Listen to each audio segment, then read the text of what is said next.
Hello everyone, welcome to my channel civil signal. और आज हम यूनिट 10 जो है एमपीपीएससी प्रीलिम्स एग्जाम की वो डिस्कस करने वाले हैं। यूनिट 10 आपको पता होगा, उसमें सारी कॉन्स्टिट्यूशनल बॉडीज और स्टैट्यूटरी बॉडीज दी गई हैं और वो बहुत ज़्यादा इंपॉर्टेंट है एमपीपीएससी प्रीलिम्स एग्जाम के लिए। और आपका एग्जाम है 19 जून को, तो ये वाला जो वीडियो है आपके लिए बहुत हेल्पफुल होने वाला है, क्योंकि हम इसमें सारे जितने इंपॉर्टेंट पॉइंट्स है सारी बॉडीज के वो डिस्कस करेंगे। तो ये आपका रिवीजन वीडियो है जिसमें हम सारी के सारे आयोग का रिवाइज करेंगे। ठीक है, तो ये रिवीजन वीडियो है, इसमें हम सारे ये देखो, इलेक्शन कमीशन ऑफ इंडिया, फिर स्टेट इलेक्शन कमीशन, यूपीएससी, फिर एमपीपीएससी, कैग क्या होता है, Niti Aayog, national human right commission, state human right commission, national commission for women, protection of child right, NCSC, NCST, NCBC, ये सब हम डिस्कस करेंगे। फिर सीआईसी, एसआईसी, सीबीसी, एनजीटी, फिर फूड कंजर्वेशन कमीशन, ये सब। ठीक है, फिर finance commission, state finance commission, Lokpal and Lokayukta, CBI क्या है, एनआईए क्या है, नारकोटिक्स कंट्रोल ब्यूरो क्या है, फिर ट्राई क्या है, इन्फोर्समेंट डायरेक्टरेट क्या है, सेबी क्या है, आईआरडीए क्या है। ये ही सारे जो इंपॉर्टेंट टॉपिक हैं वो यूनिट 10 के हैं। ठीक है, और हर यूनिट का वेटेज कितना है, 10 मार्क्स का है मिनिमम। हर यूनिट से 10 क्वेश्चन पूछे जाते हैं और जरूरी नहीं ऐसा फिक्स है। कभी पिछली बार आयोग के काफी ज्यादा क्वेश्चन थे, 12 से 15 क्वेश्चन थे। तो आयोग वाला जो चैप्टर है वो बहुत ही ज्यादा इंपॉर्टेंट है एमपीपीएससी एग्जाम के लिए। चलिए स्टार्ट करते हैं। हम सारे के सारे जो बॉडीज होंगी उसके हम जो जो इम्पोर्टेंट पॉइंट्स है वो हम डिस्कस करेंगे। सारे कमीशंस में आपको मेन क्या करना है, पहले तो वो कब बनाई गई थी उसका ईयर याद होना चाहिए। दूसरा, उसका कॉम्पोजिशन क्या है, उसमें कितने मेंबर्स होते हैं, उनका क्या क्वालिफिकेशन होता है, फिर उनका टेन्योर क्या होता है, और वो अपनी रिपोर्ट किसको सबमिट करते हैं, उनका वर्क क्या होता है, और प्रेजेंट में उसके चेयरमैन कौन है, और सबसे फर्स्ट चेयरमैन कौन थे। ये सारी बातें आपको सारे के सारे आयोग के पता होना चाहिए, और वो ही सब हम डिटेल में यहाँ पर डिस्कस करने वाले हैं। ठीक है, चलिए स्टार्ट करते हैं। अब देखो कितनी टाइप की बॉडीज हमारी कॉन्स्टिट्यूशन में है। तो देखो, तीन टाइप की बॉडीज होती हैं। एक होती है कॉन्स्टिट्यूशनल बॉडी, एक होती है स्टैट्यूटरी बॉडी, और एक होती है extra constitutional body. Constitutional bodies वो होती हैं जो कॉन्स्टिट्यूशन में मेंशन है, मतलब जिनके लिए कोई पर्टिकुलर आर्टिकल दिया गया है और उनको कॉन्स्टिट्यूशन में रखा है, वो हम बोलते हैं उनको कॉन्स्टिट्यूशनल बॉडी। और स्टैट्यूटरी बॉडी मतलब कोई स्टैट्यूट के थ्रू आई है या किसी लॉ के थ्रू आई है, लेकिन कॉन्स्टिट्यूशन में कोई पर्टिकुलर आर्टिकल उनको नहीं दिया गया है, तो उसको हम बोलते हैं स्टैट्यूटरी बॉडी। फिर एक होती है एक्स्ट्रा कॉन्स्टिट्यूशनल बॉडी, जो कोई लॉ के थ्रू भी नहीं आई है या ना ही उनका कॉन्स्टिट्यूशन में मेंशन है, लेकिन वो बॉडीज एग्जिस्ट करती हैं। ठीक है, वो किसी एग्जीक्यूटिव ऑर्डर से या कैबिनेट के रेजोल्यूशन से आई है, उन टाइप की बॉडीज को हम एक्स्ट्रा कॉन्स्टिट्यूशनल बॉडीज बोलते हैं। तो देखो एग्जाम्पल क्या है कॉन्स्टिट्यूशनल बॉडीज के, जैसे इलेक्शन कमीशन ऑफ इंडिया, इसका आर्टिकल 324 है, state election commission of India है, यूपीएससी है, इसका आर्टिकल 315 है। ठीक है, तो ये सारे आर्टिकल मेंशन है, इसलिए ये क्या है, कॉन्स्टिट्यूशनल बॉडीज है। फिर एनसीएससी है, एनसीएसटी है, एनसीबीसी है, ठीक है, फाइनेंस कमीशन है, इंटर स्टेट काउंसिल है, ये सब क्या है, हमारी कॉन्स्टिट्यूशनल बॉडीज है। ठीक है, अब दूसरी स्टैट्यूटरी बॉडीज जो लॉ के थ्रू आई हैं, जिनका कोई आर्टिकल मेंशन नहीं है कॉन्स्टिट्यूशन में। तो जैसे सीआईसी, उसका कोई आर्टिकल नहीं है। ठीक है, स्टेट इन्फॉर्मेशन कमीशन का भी नहीं है, विजिलेंस कमीशन का भी नहीं है, प्रोटेक्शन ऑफ चाइल्ड राइट का भी नहीं है, वुमेन कमीशन का भी नहीं है, ह्यूमन राइट कमीशन का नहीं है। ये सारी ऐसी बॉडीज हैं जिसका कोई भी कॉन्स्टिट्यूशन में मेंशन नहीं है, ये सिर्फ लॉ के थ्रू बनाई गई हैं। एक और होती है एक्स्ट्रा कॉन्स्टिट्यूशनल बॉडी, जिसमें ना लॉ आया है ना ही कॉन्स्टिट्यूशन में मेंशन है, उनको सिर्फ एक रेजोल्यूशन के थ्रू पास किया है, तो वो है नीति आयोग, इंटेलिजेंस ब्यूरो, रॉ और इन्फोर्समेंट डायरेक्टरेट। ठीक है, समझ में आया। तीन टाइप की बॉडीज होती हैं और तीनों टाइप का हमने देख लिया और तीनों में क्या डिफरेंस होता है। तो सबसे पहली जो इंपॉर्टेंट बॉडी है वो है हमारी इलेक्शन कमीशन ऑफ इंडिया। अब देखो इलेक्शन कमीशन ऑफ इंडिया का कौन सा आर्टिकल है, तो यही पूछ लिया जाता है, आर्टिकल 324 में मेंशन है। आर्टिकल 324 में मेंशन है और पार्ट 15 में मेंशन है। और इलेक्शन कमीशन जो है वो पहले जब बनाई गई थी वो एक सिंगल मेंबर्ड बॉडी थी। ठीक है, फिर बाद में इसको 3 मेंबर्ड बॉडी किया गया 1989 में। कब किया गया, 1989 में और 1990 में फिर वापस से इसको सिंगल मेंबर्ड बॉडी बना दिया गया था। लेकिन आपको याद क्या रखना है, 1993 में इसको वापस से 3 मेंबर्ड बॉडी बना दिया, क्योंकि जब इलेक्शन की एज डिक्रीज की गई थी, पहले हमारे यहाँ इलेक्शन की एज कितनी थी, 21 ईयर्स थी, फिर जब 18 ईयर्स किया गया तो काफी ज्यादा लोड पड़ा इलेक्शन कमीशन ऑफ इंडिया पे, तब ये 3 मेंबर बॉडी बनाई गई थी। ठीक है, 1989 में कॉन्स्टिट्यूशन अमेंडमेंट था वो, 61st कॉन्स्टिट्यूशन अमेंडमेंट, आपने पॉलिटी में जरूर पढ़ा होगा। अब इसका एस्टैब्लिशमेंट हुआ था 25 जनवरी 1950 में। इसका टेन्योर कितना होता है, 6 ईयर्स होता है या फिर 65 ईयर, जो भी पहले हो जाए। इसका अपॉइंटमेंट करता है प्रेसिडेंट करता है, और किसकी कंसल्टेशन के साथ, सेंट्रल काउंसिल ऑफ मिनिस्टर के साथ कंसल्ट करने के बाद।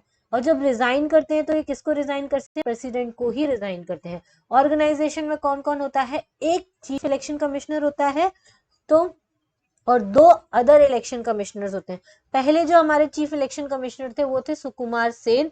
करंट के चीफ इलेक्शन कमिश्नर कौन से नंबर के, ये भी पूछा जा सकता है, तो 23rd नंबर के हैं, और उनका नाम है सुनील अरोरा। ठीक है, अच्छा एक और क्वेश्चन इसमें से बनता है कि जो टेन्योर और सर्विस कंडीशंस हैं किसकी, इलेक्शन कमीशन ऑफ इंडिया की, वो कॉन्स्टिट्यूशन में मेंशन है या नहीं है। ठीक है, ये पार्लियामेंट जो है वो लॉ के through condition and terms of election commissioner बनाता है। ठीक है, ये कॉन्स्टिट्यूशन में मेंशन नहीं है। ठीक है, चलो नेक्स्ट क्वेश्चन। अच्छा, करंट इलेक्शन कमिश्नर कौन से हैं, ये भी आपको पता होना चाहिए। 2 हैं, एक है राजीव कुमार और दूसरे हैं सुशील चंद्र। ठीक है, 25 जनवरी ये डेट याद रखिएगा, इस दिन नेशनल वोटर्स डे मनाया जाता है। और कब से मनाया जा रहा है, 2011 से मनाया जा रहा है। अब इस्टेब्लिशमेंट तो हमने देख लिया, 25 जनवरी को हुआ था। ठीक है, जो पोजीशन है चीफ इलेक्शन कमिश्नर की वो किसके सिमिलर होती है, जो यूपीएससी के चेयरमैन होते हैं उसके, और जो हमारे कंट्रोलर एंड ऑडिटर जनरल होते हैं कैग, उनकी सिमिलर होती है। पूछा जा सकता है कि जो चीफ इलेक्शन कमिश्नर है उनकी पोस्ट किसके इक्वल होती है, तो उसमें ऑप्शन में दे दिया जाएगा chairman of UPSC, CAG, state PSC, ये सारी चीजें। ठीक है, तो आपको याद रखना है। इंडिया का first only women chief election commissioner कौन थी, मिसेस वीएस रमा देवी, 1990 में बनाई गई थी। ठीक है, वीएस रमा देवी का नाम याद रखिएगा। 3 चीजें आपको याद रखनी है, पहले कौन बने थे, पहली वुमेन कौन बनी थी, और करंट में कौन है। ठीक है, तो पहले थे सुकुमार सेन, अभी करंट में कौन है, सुनील अरोरा, और पहली वुमेन कौन सी थी, वीएस रमा देवी। ठीक है, अब रिमूवल क्या होता है, रिमूवल कैसे किया जाता है, अगर ये मिसबिहेव और इनकैपेसिटी मिलती है तो इनको प्रेसिडेंट ऑफ इंडिया के थ्रू इम्पीचमेंट करके पार्लियामेंट से रिमूव किया जा सकता है। और इनका जो इम्पीचमेंट का प्रोसेस होगा वो कैसा होगा, जैसे कि सुप्रीम कोर्ट के जज के रिमूवल का प्रोसेस होता है वैसा ही होता है। ठीक है, अब फंक्शंस क्या होते हैं, ये क्या फंक्शन करता है चीफ इलेक्शन कमिश्नर, तो ये इलेक्शंस कराते हैं किसके, प्रेसिडेंट के, वाइस प्रेसिडेंट के, लोकसभा के, राज्यसभा के, legislative assemblies of the states and legislative council के। ठीक है, इन सब के इलेक्शंस कराते हैं। ठीक है, याद रखना पंचायत और अर्बन बॉडीज मतलब म्युनिसिपैलिटीज का इलेक्शंस ये नहीं कराते हैं। फिर वोटर लिस्ट को प्रिपेयर करते हैं। ठीक है, फिर डिलिमिटेशंस करते हैं कॉन्स्टिट्यूएंसीज का, पॉलिटिकल पार्टीज को रिकॉग्निशन देते हैं, कोड ऑफ कंडक्ट जो है पॉलिटिकल पार्टीज को वो बनाते हैं, प्रेसिडेंट को एडवाइस करते हैं, गवर्नर को एडवाइस करते हैं कौन से एमपी और एमएलए का इलेक्शन को डिस्क्वालीफाई करना है, कैंसिल करते हैं इलेक्शन को। ठीक है, अगर कोई डिस्टर्बेंस आता है, और कब से इलेक्शन स्टार्ट होना है कब से एंड होना है ये सब यही करते हैं। फिर क्वालिफिकेशन जो है कैंडिडेट की वो भी यही चेक करते हैं, और कितना इलेक्शन में एक्सपेंस होना चाहिए वो भी यही डिसाइड करते हैं। और नोटिफिकेशन जो है इलेक्शन का, काउंटिंग ऑफ वोट का, इन सब का नोटिफिकेशन भी इलेक्शन कमिश्नर ऑफ इंडिया देते हैं। अब कौन कौन से रहे हैं, इतने हैं, लेकिन आपको याद रखना है फर्स्ट वाला सुकुमार सेन है और 23rd वाले सुनील अरोरा है। ठीक है, ये दोनों याद रखना है। वीएस रमा देवी है हमारी, वो फर्स्ट वुमेन वाली है 1990 में। ठीक है, इसमें देख लीजिएगा ये रही, पर वो 1 मंथ के लिए ही रही थी। जब वीएस रमा देवी थी वो 1 मंथ के लिए रही थी, नवंबर 1990 से दिसंबर 1990 तक। क्लियर, चलो अब पॉलिटिकल पार्टी क्या होती है ये भी क्वेश्चन पूछा जाता है। तो देखो एसेंशियल क्राइटेरिया क्या होता है नेशनल पार्टी का, या तो उनको 6% ऑफ वैलिड वोट्स मिले हो 4 या 4 से ज्यादा स्टेट में जनरल इलेक्शन ऑफ लोकसभा या लेजिस्लेटिव असेंबली में, या फिर एटलीस्ट 4 सीट्स मिली हो लोकसभा और एनी अदर स्टेट्स में। समझ में आया, 6% वैलिड वोट मिले हो या 4 सीट्स मिली हो, पहला क्राइटेरिया। दूसरा 2% प्लेस या 2% सीट्स उन्होंने लोकसभा में जीती हो, ठीक है, तो भी वो नेशनल पार्टी बन सकती है। ठीक है, और या फिर वो रीजनल पार्टी हो एटलीस्ट 3 स्टेट्स में, 3 स्टेट की अगर वो रीजनल पार्टी है तो भी उसको नेशनल पार्टी का दर्जा दिया जा सकता है। आम आदमी पार्टी जो है उसको अभी नेशनल पार्टी का दर्जा नहीं दिया गया क्योंकि उसको पहले या तो 3 स्टेट में आना पड़ेगा। क्लियर? चलो, अभी टोटल कितनी नेशनल पार्टीज है हमारे यहाँ पे? 8 नेशनल पार्टीज हैं। पहली तो बीजेपी है, इंडियन नेशनल कांग्रेस है, बहुजन समाज पार्टी है, नेशनलिस्ट कांग्रेस पार्टी है, कम्युनिस्ट पार्टी ऑफ इंडिया है, फिर मार्क्सिस्ट कम्युनिस्ट पार्टी है, फिर तृणमूल कांग्रेस है और नेशनल पीपल्स पार्टी है। ठीक है, ये टोटल 8 जो है वो नेशनल पार्टीज है। क्लियर? चलो, स्टेटस, अब जो स्टेटस है नेशनल पार्टी का वो रिव्यू किया जाएगा हर 10 साल में। पहले ये जो था 5 साल का था। क्लियर? चलो, अपोजिशन पार्टी क्या होती है? फर्स्ट लीड, अब ये इसमें दिया है first leader of opposition party कौन बना था? एक गोपालन बने थे। Recognise leader of opposition party था डॉक्टर आर राम सुहाग सिंह, लेकिन first recognise leader of opposition party officially, अभी तक ये जो थे वो फॉर्मली थे, ऑफिशियली किसको किया गया था? वाईवी चौहान को किया गया था। ये नाम इंपॉर्टेंट है कि हमारे पहले लीडर ऑफ अपोजिशन कौन से बने थे? कांग्रेस से बने थे, वो थे वाईवी चौहान। ठीक है, क्राइटेरिया क्या होता है अपोजिशन लीडर ऑफ अपोजिशन का? तो बनने के लिए 10th part of the total number member Lok Sabha के बनने चाहिए। जैसे कि मान लो कांग्रेस भी अपोजिशन पार्टी की लीडर में क्यों नहीं आ रही? क्योंकि उसको 1/10 जो चाहिए पूरी सीटों का, मतलब जैसे 540 सीट्स हैं तो 1/10 कितना होगा? 55 सीट्स चाहिए, और हमारे पास कांग्रेस की 55 सीट्स नहीं आई थी। कितनी आई थी? 52 सीट्स आई थी। इस वजह से उस पार्टी का लीडर ऑफ अपोजिशन नहीं बना था। ठीक है, there is no 10% member of any opposition party that is by the post of opposition leader is vacant. अभी 10% मेंबर नहीं है किसी भी अपोजिशन पार्टी के, इस वजह से ये जो पोस्ट है वो कैसी है? वैकेंट है। समझ में आया इतना? Election commission of India, article 324, पहले सुकुमार सेन है। ठीक है, और करंट में सुनील अरोरा है, और पहली कौन थी वुमेन वाली? वीएस रमा देवी थी। ठीक है, ये इतना आपको याद रखना है। क्लियर? चलो, फिर आर्टिकल 326 में डिस्क्रिप्शन दिया हुआ है एडल्ट फ्रेंचाइजी के बारे में। पहले मिनिमम एज कितनी थी? 21 ईयर्स थी, जैसे मैंने पहले बताया। फिर इसको 18 ईयर्स कर दिया गया। कौन से अमेंडमेंट एक्ट के through? 61st constitution amendment act 1989 के थ्रू। इस वजह से मेंबर बढ़ाने पड़े और 3 मेंबर्स आ गए थे। ठीक है, और ये जो एज डिक्रीज की गई थी वो कौन से कमेटी के रिकमेंडेशन से की गई थी? तो तारकुंडे कमेटी के रिकमेंडेशन से की गई थी, ये याद रखना है। फिर दूसरे इंपॉर्टेंट क्वेश्चंस जो बनते हैं वो बनते हैं कौन कौन सी कमिटीज जो है वो इलेक्टोरल रिफॉर्म से रिलेटेड है। तो पहला है तारकुंडे कमेटी।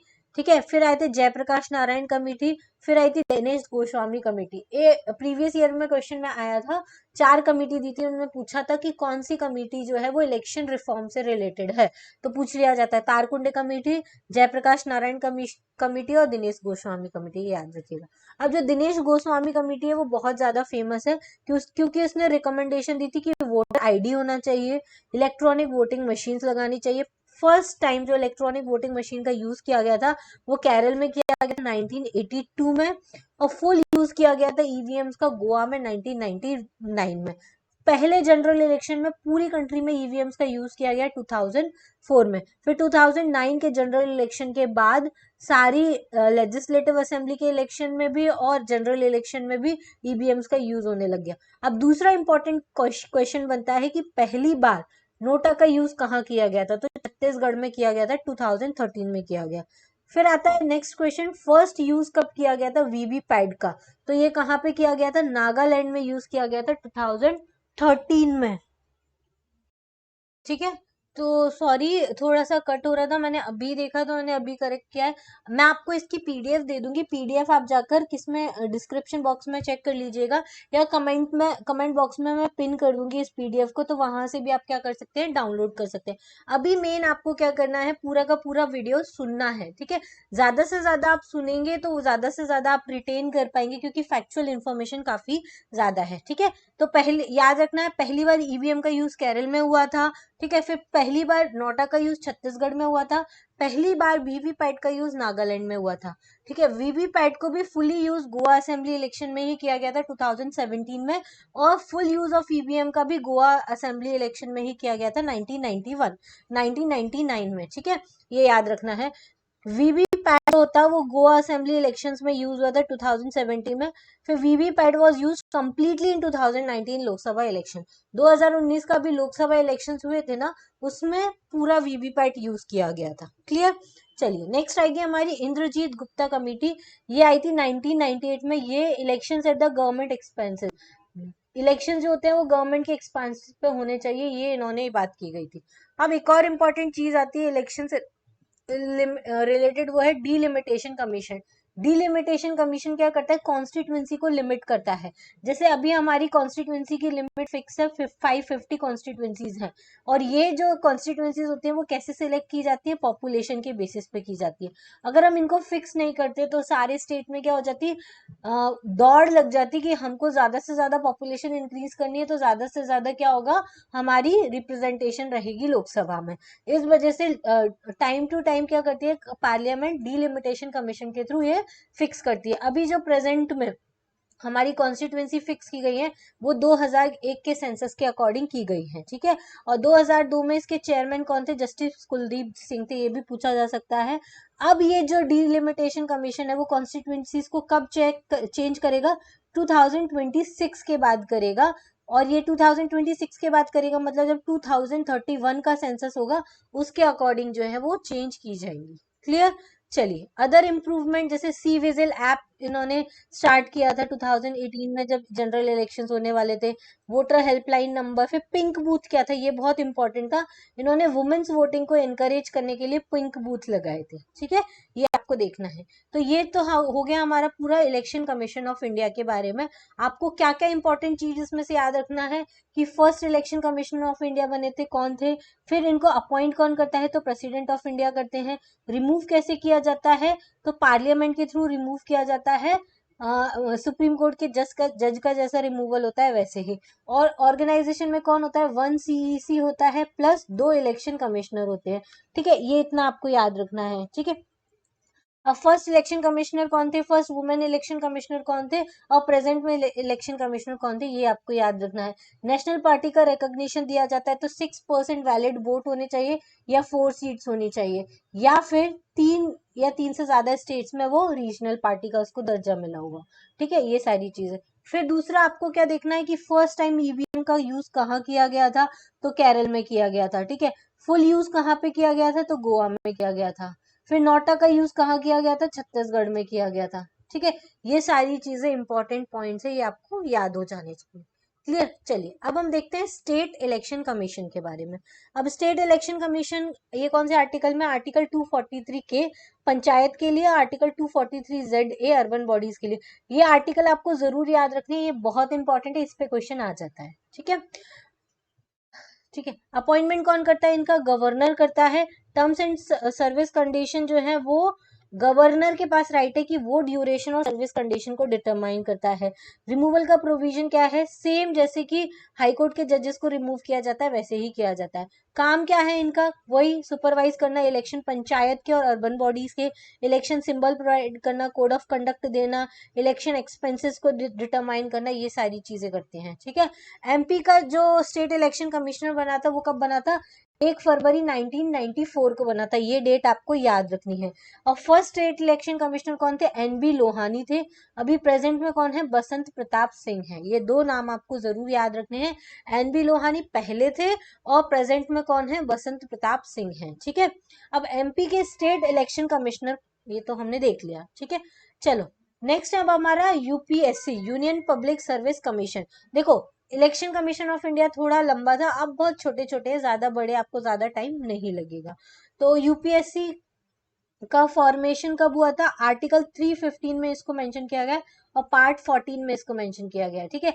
आर्टिकल 315 और पार्ट 14। वैसे ही इलेक्शन कमीशन ऑफ इंडिया किस कौन से पार्ट में, पार्ट 15 में है, ये याद रखिएगा। और आर्टिकल कौन सा है उसका, 324 है। क्लियर। चलिए इसका कब स्टैब्लिशमेंट हुआ था, 26 जनवरी 1950 का हुआ था। इलेक्शन कमिश्नर का कब हुआ था, 25 जनवरी 1950 को हुआ था। ऐसे कंपैरेटिव स्टडी करेंगे तो ज्यादा याद रहेंगी चीजें। इसका ऑफिस भी न्यू दिल्ली में है। अब इसमें क्या होता है, इसका ऑर्गेनाइजेशन में एक चेयरमैन होते हैं, 10 मेंबर होते हैं और एक सेक्रेटरी होता है, ठीक है। अब देखिए आगे, करंट ऑर्गेनाइजेशन के जो प्रेसिडेंट है वो कौन है, प्रदीप कुमार जोशी हैं, ठीक है। अब ये 10 मेंबर है, इनके नाम आपको याद रखने की जरूरत नहीं, क्योंकि ऐसे बहुत सारे कमीशन है, सबके नाम याद रखेंगे तो आप भूल जाएंगे। सिर्फ आपको पहला और प्रेजेंट कौन है चेयरमैन वो ही याद रखना है, ठीक है। और ये याद रखना है कितने मेंबर्स होते हैं, तो टोटल 10 मेंबर्स होते हैं। फिर आर्टिकल 316 में क्या मेंशन किया गया, अपॉइंटमेंट। अब जो चेयरमैन और मेंबर होते हैं यूपीएससी का, उनको अपॉइंट कौन किया जाता है, प्रेसिडेंट अपॉइंट करते हैं यूनियन काउंसिल ऑफ मिनिस्टर की कंसल्टेशन से, ठीक है। फिर क्वालिफिकेशन क्या होते हैं, half of the member should have 10 years of administrative experience, मतलब कि जो 10 मेंबर की बॉडी होती है उसमें से 5 मेंबर जो होता है उनको कम से कम 10 ईयर का एडमिनिस्ट्रेटिव एक्सपीरियंस होना चाहिए। टेन्योर क्या होता है, 6 ईयर या 65 ईयर्स होता है। रीअपॉइंट, इनको वापस से रीअपॉइंट नहीं किया जा सकता सेम पोस्ट पर रिटायरमेंट के बाद।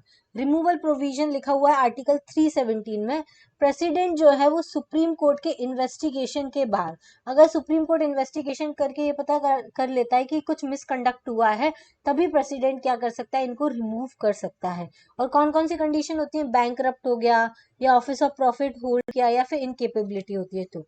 अब डिटर्मिनेशन ऑफ सर्विस कंडीशन कौन डिटरमाइन करता है, तो प्रेसिडेंट डिटरमाइन करते हैं, ठीक है।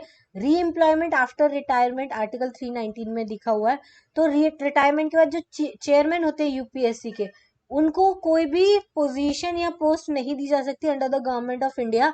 बट जो यूपीएससी के मेंबर होते हैं वो रिटायरमेंट के बाद या तो चेयरमैन ऑफ यूपीएससी बन सकते हैं, या president of joint public service commission या स्टेट पब्लिक सर्विस कमीशन बनाए जा सकते हैं, ठीक है। इसके अलावा और कोई पोस्ट नहीं दी जा सकती है, ठीक है। इतना याद रखना है, समझ में आया। चेयरमैन सबसे अपर लेवल की पोस्ट है, इस वजह से उसके बाद जो है वो और कोई पोस्ट नहीं कर सकते, लेकिन मेंबर को अपग्रेड करके चेयरमैन बनाया जा सकता है। क्लियर। चलो वर्क सेक्शन 320 में क्या दिया है, ये कॉम्पिटिटिव एग्जाम्स कंडक्ट कराते हैं, ज्वाइंट कॉम्पिटिटिव एग्जामिनेशन कंडक्ट कराते हैं, डिसिप्लिनरी मैटर्स देखते हैं, ऑफिशियल वर्क जो भी होता है उसके बारे में देखते हैं, और जो भी फंक्शंस प्रेसिडेंट इनको असाइन करता है वो देखते हैं, ठीक है। और वर्क कौन इंक्रीज कर सकता है इनका, वो पार्लियामेंट इंक्रीज कर सकती है। सैलरी और अलाउंस कहाँ से दिए जाते हैं, तो सेंटर के जो कंसोलिडेटेड फंड ऑफ इंडिया है वहां से दिए जाते हैं। अब आर्टिकल 323 में मेंशन है कि जो यूपीएससी है वो अपनी रिपोर्ट किसको सबमिट करता है, तो प्रेसिडेंट ऑफ इंडिया को सबमिट करता है, और प्रेसिडेंट जो होता है फिर उस रिपोर्ट को आगे पार्लियामेंट को सबमिट करता है। समझ में आया। देखो आपको हर बॉडी में यही याद रखना है, मैं बता देती हूँ क्या क्या याद रखना है। पहले तो उसका आर्टिकल, अगर वो कॉन्स्टिट्यूशनल बॉडीज है, ठीक है। फिर उसका कॉन्स्टिट्यूशन मतलब ऑर्गेनाइजेशन में कितने मेंबर्स है, कितने चेयरमैन है, ठीक है। उनका क्वालिफिकेशन क्या होना चाहिए, उनका टेन्योर क्या होना चाहिए, और वो अपनी रिपोर्ट किसको सबमिट करते हैं, ठीक है। फिर उनका रीअपॉइंटमेंट हो सकता है कि नहीं हो सकता है, ठीक है। ये सारी चीजें, फिर रिमूवल प्रोसेस क्या होती है, ये सारी चीजें आपको, आप चाहें तो इनके नोट्स बना सकते हैं पूरा, ऐसे एक साइड सारा कॉलम बना लीजिए। अपॉइंटमेंट कौन करता है, फिर ऑर्गेनाइजेशन में कौन कौन होते हैं, टेन्योर क्या होता है, रिपोर्ट किसको सबमिट करता है, रीअपॉइंट कौन करता है, ये सारी चीजें, ठीक है। और फिर सारी कमेटी की लिखते जाइए। वैसे मैं उसका भी एक वीडियो लेकर आऊंगी जल्दी, कल शायद, और उस पर मैं आपको क्विक रिवीजन कराऊंगी कि कैसे आपको ये, लेकिन जिन बच्चों ने अभी तक यूनिट 10 नहीं पढ़ा है या फिर उनको जल्दी से रिवाइज करना है तो उसके लिए ये वीडियो मैं लेकर आई हूँ, ठीक है। चलिए नेक्स्ट है हमारा list of chairman of UPSC. तो देखो ये आपको याद रखना है कि पहले यूपीएससी के चेयरमैन जो थे वो सर रॉस बारकर बने थे 1926 में, लेकिन हमारी इंडिया के पहले कौन बने थे, तो एच के कृपलानी बने थे, ठीक है। ये याद रखना है। उसके बाद प्रेजेंट में कौन है वो याद रखिएगा, प्रदीप जोशी बने थे। क्लियर। चलिए फिर आता है हमारा एमपी का पब्लिक सर्विस कमीशन। चलिए नेक्स्ट है हमारा एमपी पब्लिक सर्विस कमीशन। तो आपको पता है कि सर्विस कमीशन दोनों ही, चाहे वो यूनियन हो स्टेट हो, आर्टिकल 315 में मेंशन है, और कौन से एक्ट के थ्रू बने थे, गवर्नमेंट ऑफ इंडिया एक्ट 1935 के बने हुए थे, ठीक है। तो इसके बाद देखो इसका हेडक्वार्टर कहाँ है, इंदौर में है। अपॉइंटमेंट चेयरमैन और मेंबर्स होते हैं वो कौन अपॉइंट करता है, गवर्नर। जो यूनियन में कौन करता है वो प्रेसिडेंट करता है, तो स्टेट में कौन करता है, गवर्नर करता है। क्वालिफिकेशन क्या होती है, at least half of the member should have 10 years of administrative experience, same as UPSC. और इनका टेन्योर थोड़ा चेंज होता है, 6 year और 62 years होता है, जबकि यूपीएससी में इतना होता है 6 year और 65 years होता है, ठीक है। थोड़ा सा कंपैरेटिव करके पढ़िएगा, ज्यादा फायदा होगा आपको। Retirement can not be appointed to the same post पे आप रीअपॉइंट नहीं कर सकते। रिमूवल कौन कर सकता है? प्रेसिडेंट करता है। देखो एक चीज याद रखिएगा, अपॉइंटमेंट भले ही गवर्नर कर ले, लेकिन रिमूवल कौन कर सकता है? प्रेसिडेंट ही कर सकता है। और कैसे करेगा?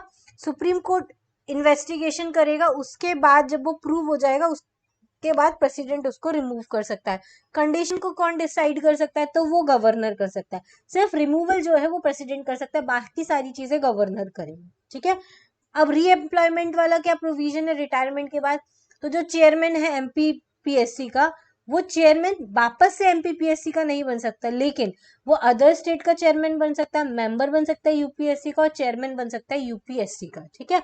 अब जो मेंबर होते हैं एमपीपीएससी के, वो क्या बन सकते हैं? चेयरमैन बन सकते हैं एमपीपीएससी का, या प्रेसिडेंट बन सकते हैं अदर स्टेट पीएससी का, मेंबर बन सकते हैं यूपीएससी का, या चेयरमैन बन सकते हैं यूपीएससी का। ठीक है। चलो नेक्स्ट है functions of MP public service commission, article 320। जो Madhya Pradesh public service commission है उसके फंक्शन क्या क्या है? तो ये एग्जामिनेशन कंडक्ट कराता है। ठीक है। एडवाइस करता है गवर्नमेंट को अलग अलग मेथड पे, जैसे कि रिक्रूटमेंट मेथड क्या होना चाहिए, अपॉइंटमेंट और प्रमोशन कैसे होना चाहिए कैंडिडेट का, फिर डिसमिसल कैसे करना है, ये सारी चीजें। अब फंक्शंस को कौन इंक्रीज कर सकता है? तो स्टेट लेजिस्लेचर कर सकता है ऑब्वियसली। सैलरी एंड अलायंस कहाँ से दिए जाते हैं? तो इसके स्टेट कंसोलिडेटेड फंड से दिए जाते हैं। यूपीएससी के सेंटर के कंसोलिडेटेड फंड से दिए जाते हैं। ठीक है। अब एमपीपीएससी के पहले चेयरमैन का नाम याद रखिएगा, डीवी रेगे थे। कौन थे? डीवी रेगे थे। और राजेश लाल मेहरा जो है वो प्रेजेंट में अभी उसके चेयरमैन है। ठीक है। अब हिस्ट्री क्या है पब्लिक सर्विस कमीशन की? तो पहला पब्लिक सर्विस कमीशन किस में आया था? तो गवर्नमेंट ऑफ इंडिया एक्ट 1919 के थ्रू आया था। 1 अक्टूबर 1926 को ये बनाया गया था। फिर गवर्नमेंट ऑफ इंडिया एक्ट 1935 के through federal public service commission आ गया था। ठीक है। पहला फेडरल पब्लिक सर्विस कमीशन 1936 में बनाया गया था। पहला पब्लिक सर्विस कमीशन मद्रास में बनाया गया था 1929 में। पब्लिक सर्विस कमीशन केरल में 1936 में बनाया गया था। और जो पहले चेयरमैन थे पब्लिक सर्विस कमीशन के, वो सर रॉस बारकर थे, जो अभी हमने पहले देखा था। ठीक है। पहले इंडियन चेयरमैन कौन थे? के कृपलानी थे। और पहले चेयरमैन ऑफ यूपीएससी, क्योंकि देखो यूपीएससी बना था 26 जनवरी 1950 को, तो उस दिन उसके जो चेयरमैन वो थे RN बनर्जी, इनका नाम याद रखिएगा। ठीक है। और 26 जनवरी को ही फेडरल पब्लिक सर्विस कमीशन को रीनेम कर यूपीएससी कर दिया गया। ठीक है। First women chairman of UPSC कौन थी? रोज मिलियन बेथ्यू थे। और यूपीएससी की थर्ड वुमेन चेयरमैन जो थी वो अलका सिरोही, तो आईएएस ऑफिसर एमपी कैडर की थी, इसलिए इनको आपको याद रखना है। अब ये आर्टिकल जो है वो यूपीएससी से रिलेटेड है। तो पहला वाला तो यूपीएससी कॉन्स्टिट्यूट किया जाएगा, दूसरा उसमें मेंबर अपॉइंटेड और टेन्योर। 317 में रिमूवल, देखो पहले हर चीज में पहले कॉन्स्टिट्यूट किया जाता है, फिर उसका अपॉइंटमेंट किया जाता है, फिर रिमूवल प्रोसेस लिखा जाता है, फिर सर्विस कंडीशन लिखी जाती है, फिर रीअपॉइंटमेंट का क्या प्रोसीजर होता है, फिर वर्क, और सबसे लास्ट में आपको रिपोर्ट याद रखना है वो कौन से आर्टिकल। तो 323 के थ्रू ये रिपोर्ट किसको देता है? प्रेसिडेंट को देता है। ठीक है। अब देखो डेवलपमेंट कैसे हुआ यूपीएससी का। तो पहले सेंट्रल पब्लिक सर्विस कमीशन बना था 1923 में, गवर्नमेंट ऑफ इंडिया एक्ट 1919 के थ्रू। फिर फेडरल पब्लिक सर्विस कमीशन 1936 में बना, गवर्नमेंट ऑफ इंडिया एक्ट 1935 के थ्रू। फिर बना यूपीएससी 1950 में, आर्टिकल 315 ऑफ द कॉन्स्टिट्यूशन के थ्रू। ठीक है। तो ये हो गया हमारा पब्लिक सर्विस कमीशन। अब एमपी का पहले स्टैब्लिशमेंट हुआ था 1 नवंबर 1956 को, पहला पब्लिक सर्विस कमीशन बनाया था। पहले प्रेसिडेंट डीवी रेगे थे, अभी हमने ऊपर देखा था। ठीक है। और अभी करंट में कौन है? राजेश लाल मेहरा है, ये आपको याद रखना है। क्लियर? चलो नेक्स्ट है अब हमारा controller and auditor general of India. इसका आर्टिकल है आर्टिकल 148 से लेके आर्टिकल 151 तक। ठीक है। चलिए controller and auditor general of India देखते हैं। देखिए ये वीडियो आप बीच में बिल्कुल मत छोड़िएगा, इसमें हम सारे के सारे आपके इंपॉर्टेंट आयोग डिस्कस करने वाले हैं। ये वीडियो देखने के बाद आपका पूरा यूनिट 10 कवर हो जाएगा, आपको कहीं और ज्यादा पढ़ने की जरूरत नहीं है। ठीक है। तो चलिए स्टार्ट करते हैं। अब पोस्ट ऑफ कैग जो है वो एज अ ऑडिटर जनरल हुई थी गवर्नमेंट ऑफ इंडिया एक्ट 1919 के थ्रू। फिर अकाउंटेंट जनरल स्टार्ट किया गया गवर्नमेंट ऑफ इंडिया एक्ट 1935 के थ्रू, ठीक है। ऑडिटर जनरल, अकाउंटेंट जनरल दो होते हैं। ऑडिटर जनरल 1919 में आया था, अकाउंटेंट जनरल जो है वो 1935 में आया था, ठीक है। उसके बाद CAG is one of the 4 cornerstone of the democratic constitution. CAG जो है वो इम्पोर्टेंट पार्ट होता है डेमोक्रेटिक कॉन्स्टिट्यूशन का। कैग जो है वो वॉच डॉग है हमारी पब्लिक मनी का, मतलब पब्लिक जो मनी जाती है टैक्स के थ्रू, कैग उसका सही से अलॉटमेंट करता है और उसका विजिलेंस करता है कि वो कहाँ स्पेंड हो रही है, ठीक है। अब कॉन्स्टिट्यूशन पहले देख लेते हैं। आर्टिकल 148 में मेंशन है कौन अपॉइंट करता है, प्रेसिडेंट करता है। टेन्योर कितना है, 6 ईयर और 65 ईयर्स है। रिमूवल कौन कर सकता है, प्रेसिडेंट कर सकता है, और इसका इम्पीचमेंट भी सेम होता है वैसे ही, अगर मिसकंडक्ट और इनकैपेसिटी मिलती है तो, ठीक है। चलो, pledge before the president. Pledge जो होती है इसकी बिफोर, मतलब ये प्रेसिडेंट के सामने शपथ लेता है, और जिसका जो टेन्योर है वो कॉन्स्टिट्यूशन में मेंशन नहीं है।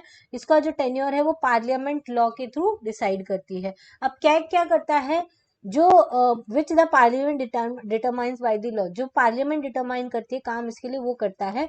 फिर 1976 में क्या कर दिया गया था, अकाउंटिंग और ऑडिटिंग को सेपरेट कर दिया गया था, और कैग जो है, कैग को रिस्पॉन्सिबिलिटी दी गई थी कि वो अकाउंटिंग करेगा। फिर 1976 के पहले कैग जो था वो ऑडिट करता था सारे डिपार्टमेंट को, सिर्फ रेलवे और डिफेंस डिपार्टमेंट को छोड़ के, ठीक है। फिर अकाउंटिंग और ऑडिटिंग एक्ट आया 1976 का, उसमें accounting of the centre was interested to the department and CAG was interested to the responsibility of auditing. मतलब देखो, 1976 के पहले जो कैग था वो अकाउंटिंग करता था, ठीक है। फिर 1976 एक्ट के बाद कैग के पास सिर्फ कौन सा राइट रह गया, ऑडिटिंग करने का, ये सिर्फ ऑडिटिंग करते हैं अब, ठीक है। आर्टिकल 150 में दिया है,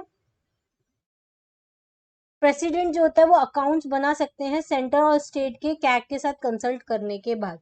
अब आर्टिकल 151 में याद रखिएगा ये रिपोर्ट किसको सबमिट करता है, तो कैग जो होता है अपनी ऑडिट रिपोर्ट जो होता है वो प्रेसिडेंट को सबमिट करता है। ऑडिट रिपोर्ट जो होती है सेंटर की जो है वो प्रेसिडेंट को करता है, और स्टेट की जो है वो किसको करता है, गवर्नर को करता है, ठीक है। फिर प्रेसिडेंट उसको पार्लियामेंट के सामने रखता है, और गवर्नर जो होते हैं वो स्टेट लेजिस्लेचर के सामने रखते हैं, ठीक है।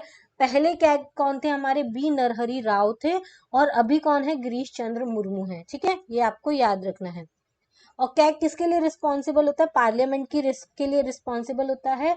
इसकी जो सैलरी दी जाती है वो कंसोलिडेटेड फंड ऑफ इंडिया से दी जाती है, और इनका जो कॉन्स्टिट्यूशनल स्टेटस होता है वो जज ऑफ सुप्रीम कोर्ट और chairman of UPSC and chief election commissioner equal होता है। कैग की सैलरी कितनी होती है, तो 2.5 लाख मंथली इसकी सैलरी होती है। ये क्या करते हैं, जो भी एक्सपेंडिचर किया गया है कंसोलिडेटेड फंड से या कंटीजेंसी फंड ऑफ इंडिया से उसको चेक करते हैं, लेकिन he does not audit the accounts of local bodies but can do so at the behest of the governor. ये जो लोकल बॉडीज है उनके अकाउंट्स को ऑडिट नहीं करते हैं जब तक कि गवर्नर इनको करने को नहीं बोलता है। ये फ्रेंड, गाइड और एडवाइजर होते हैं पब्लिक अकाउंट कमेटी के, ये भी आपको याद रखना है, ठीक है। चलो, इसके अलावा इसमें ज्यादा कुछ है, फर्स्ट कैग हमने देख लिया, वी नरहरि राव है, और appointed to a post after retirement. कौन कौन, कैग वैसे रीअपॉइंट नहीं किया जा सकता, लेकिन फिर भी कैग जो रीअपॉइंट किए गए हैं रिटायरमेंट के बाद वो है अशोक चंदा, इनको वापस से किया गया है। करंट कैग कौन से हैं, जीसी मुर्मू या गिरीश चंद्र मुर्मू। ये कौन से नंबर के कैग है, याद रखना है, 14th नंबर के कैग हैं ये, ठीक है। और 23rd नंबर के कौन थे, हमारे चीफ इलेक्शन कमिश्नर थे, ठीक है। ये भी आपको याद रखना है। फिर आएगा हमारा नीति Aayog, national institute for the transforming India, NITI Aayog. अब स्टैब्लिश्ड ऑन 1 जनवरी 2015 को प्लानिंग कमीशन को रिप्लेस करके बनाया गया था, और ये किसने अनाउंस किया था, प्राइम मिनिस्टर नरेंद्र मोदी ने अनाउंस किया था 15 अगस्त 2014 को फ्रॉम द रेड फोर्ट। उन्होंने लाल किले से बोल दिया था कि हम नीति आयोग बनाएंगे प्लानिंग कमीशन को हटा के। ऑब्जेक्टिव क्या था, कोऑपरेटिव फेडरलिज्म को प्रमोट करना। कोऑपरेटिव फेडरलिज्म मतलब सारे स्टेट आपस में कोऑपरेट करके काम करें, जिससे कि स्टेट का पार्टिसिपेशन बढ़ सके प्लानिंग में। प्लानिंग कमीशन क्या करती थी, एक प्लान बनाती थी और सारे स्टेट्स के ऊपर अप्लाई कर देती थी, लेकिन नीति आयोग क्या करता है, सारे स्टेट के साथ पहले डिस्कशन करता है, फिर प्लान को एग्जीक्यूट किया जाता है, ठीक है। हेडक्वार्टर कहाँ है, न्यू दिल्ली में है। करंट ऑर्गेनाइजेशन में चेयरमैन और वाइस चेयरमैन है। चेयरमैन कौन होते हैं, पीएम मोदी हैं, ठीक है। वाइस चेयरमैन कौन है, राजीव कुमार है, ठीक है। पहली मीटिंग जो हुई थी प्राइम मिनिस्टर के अंडर में हुई थी। पहले चेयरमैन आपको पता है नरेंद्र मोदी थे, पहले वाइस चेयरमैन कौन थे, अरविंद पनगड़िया थे और पहले सीईओ कौन थे, सिंधु श्री खुल्लर थे। ठीक है, ये 3 नाम आपको याद होना चाहिए। पहला नाम तो याद ही होगा, लेकिन पहले वाइस चेयरमैन अरविंद पनगड़िया, लेकिन प्रेजेंट में राजीव कुमार है।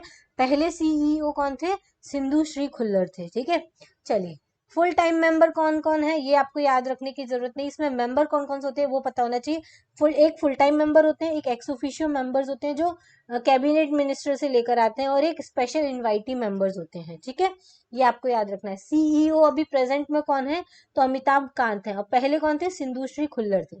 ठीक है, चलिए अच्छा, नीति आयोग का एक बहुत इंपॉर्टेंट प्रोग्राम है जिसको 7 बोलते हैं, sustainable action for transforming human. ठीक है, sustainable action for transforming human capital, ये इसका फुल फॉर्म भी आपसे पूछा जा सकता है। गवर्निंग काउंसिल में कौन आती है, गवर्निंग काउंसिल किसकी जगह बनाई गई है, नेशनल डेवलपमेंट काउंसिल की जगह बनाई गई है। इसके चेयरमैन पीएम होते हैं और मेंबर कौन होते हैं, सारे चीफ मिनिस्टर्स होते हैं स्टेट्स के और यूटीज के, और गवर्नर्स होते हैं states under the president rule. Clear.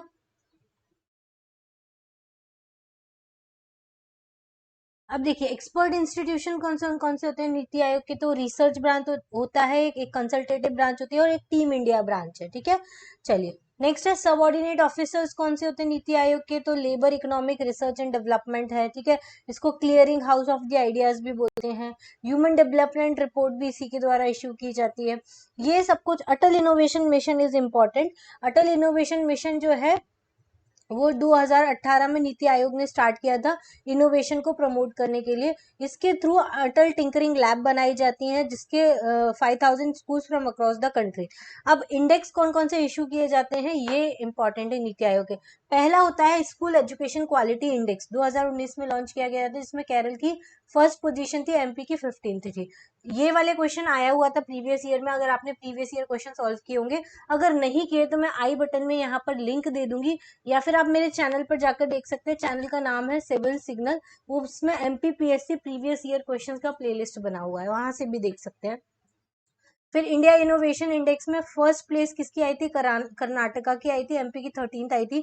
National health index जो आया था उसमें भी केरल फर्स्ट आया था। एक्सपोर्ट रेडीनेस इंडेक्स में गुजरात फर्स्ट आया था, और sustainable development goals India index में केरल फर्स्ट आया था। तो अधिकतर इंडेक्सेस में केरल फर्स्ट आया है। ठीक है, फिर ये है हमारा स्टेट प्लानिंग बोर्ड और ये डिस्ट्रिक्ट प्लानिंग कमेटी। इससे ज्यादा क्वेश्चंस नहीं आते हैं, तो आप चाहे तो कर सकते हैं। चलिए नेक्स्ट है हमारा national human right commission. Main NITI Aayog में आपको यही याद रखना है कि ये कब स्टैब्लिश किया गया था, उसके चेयरमैन कौन है, उसके ये इनोवेशन इंडेक्स आपको देखना है, उसमें रैंक देखनी है, और अटल टिंकरिंग लैब क्या होता है, ये सारी चीजें आपको ध्यान रखनी है। ठीक है, चलिए नेशनल ह्यूमन राइट कमीशन से रिलेटेड अब हम देखते हैं आगे।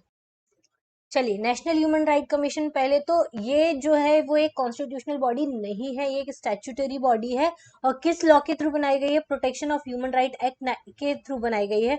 और कब बनाई गई थी, 1993 में। ऑर्गेनाइजेशन में कौन होते हैं ये इंपॉर्टेंट है, जितनी भी स्टैट्यूटरी बॉडीज है उसमें कितने ऑर्गेनाइजेशन में कितने मेंबर कितने चेयरपर्सन होंगे वो जरूरी है। ठीक है, तो नेशनल ह्यूमन राइट कमीशन का क्योंकि अभी अभी इसमें अमेंडमेंट हुआ है तो ये बहुत इंपॉर्टेंट है। इसमें एक चेयरमैन है, 5 मेंबर्स हैं और 7 एक्स ऑफिशियो मेंबर है। एक चेयरमैन है जो chief justice of supreme court हो सकता है या एनी अदर जज ऑफ द सुप्रीम कोर्ट हो सकता है।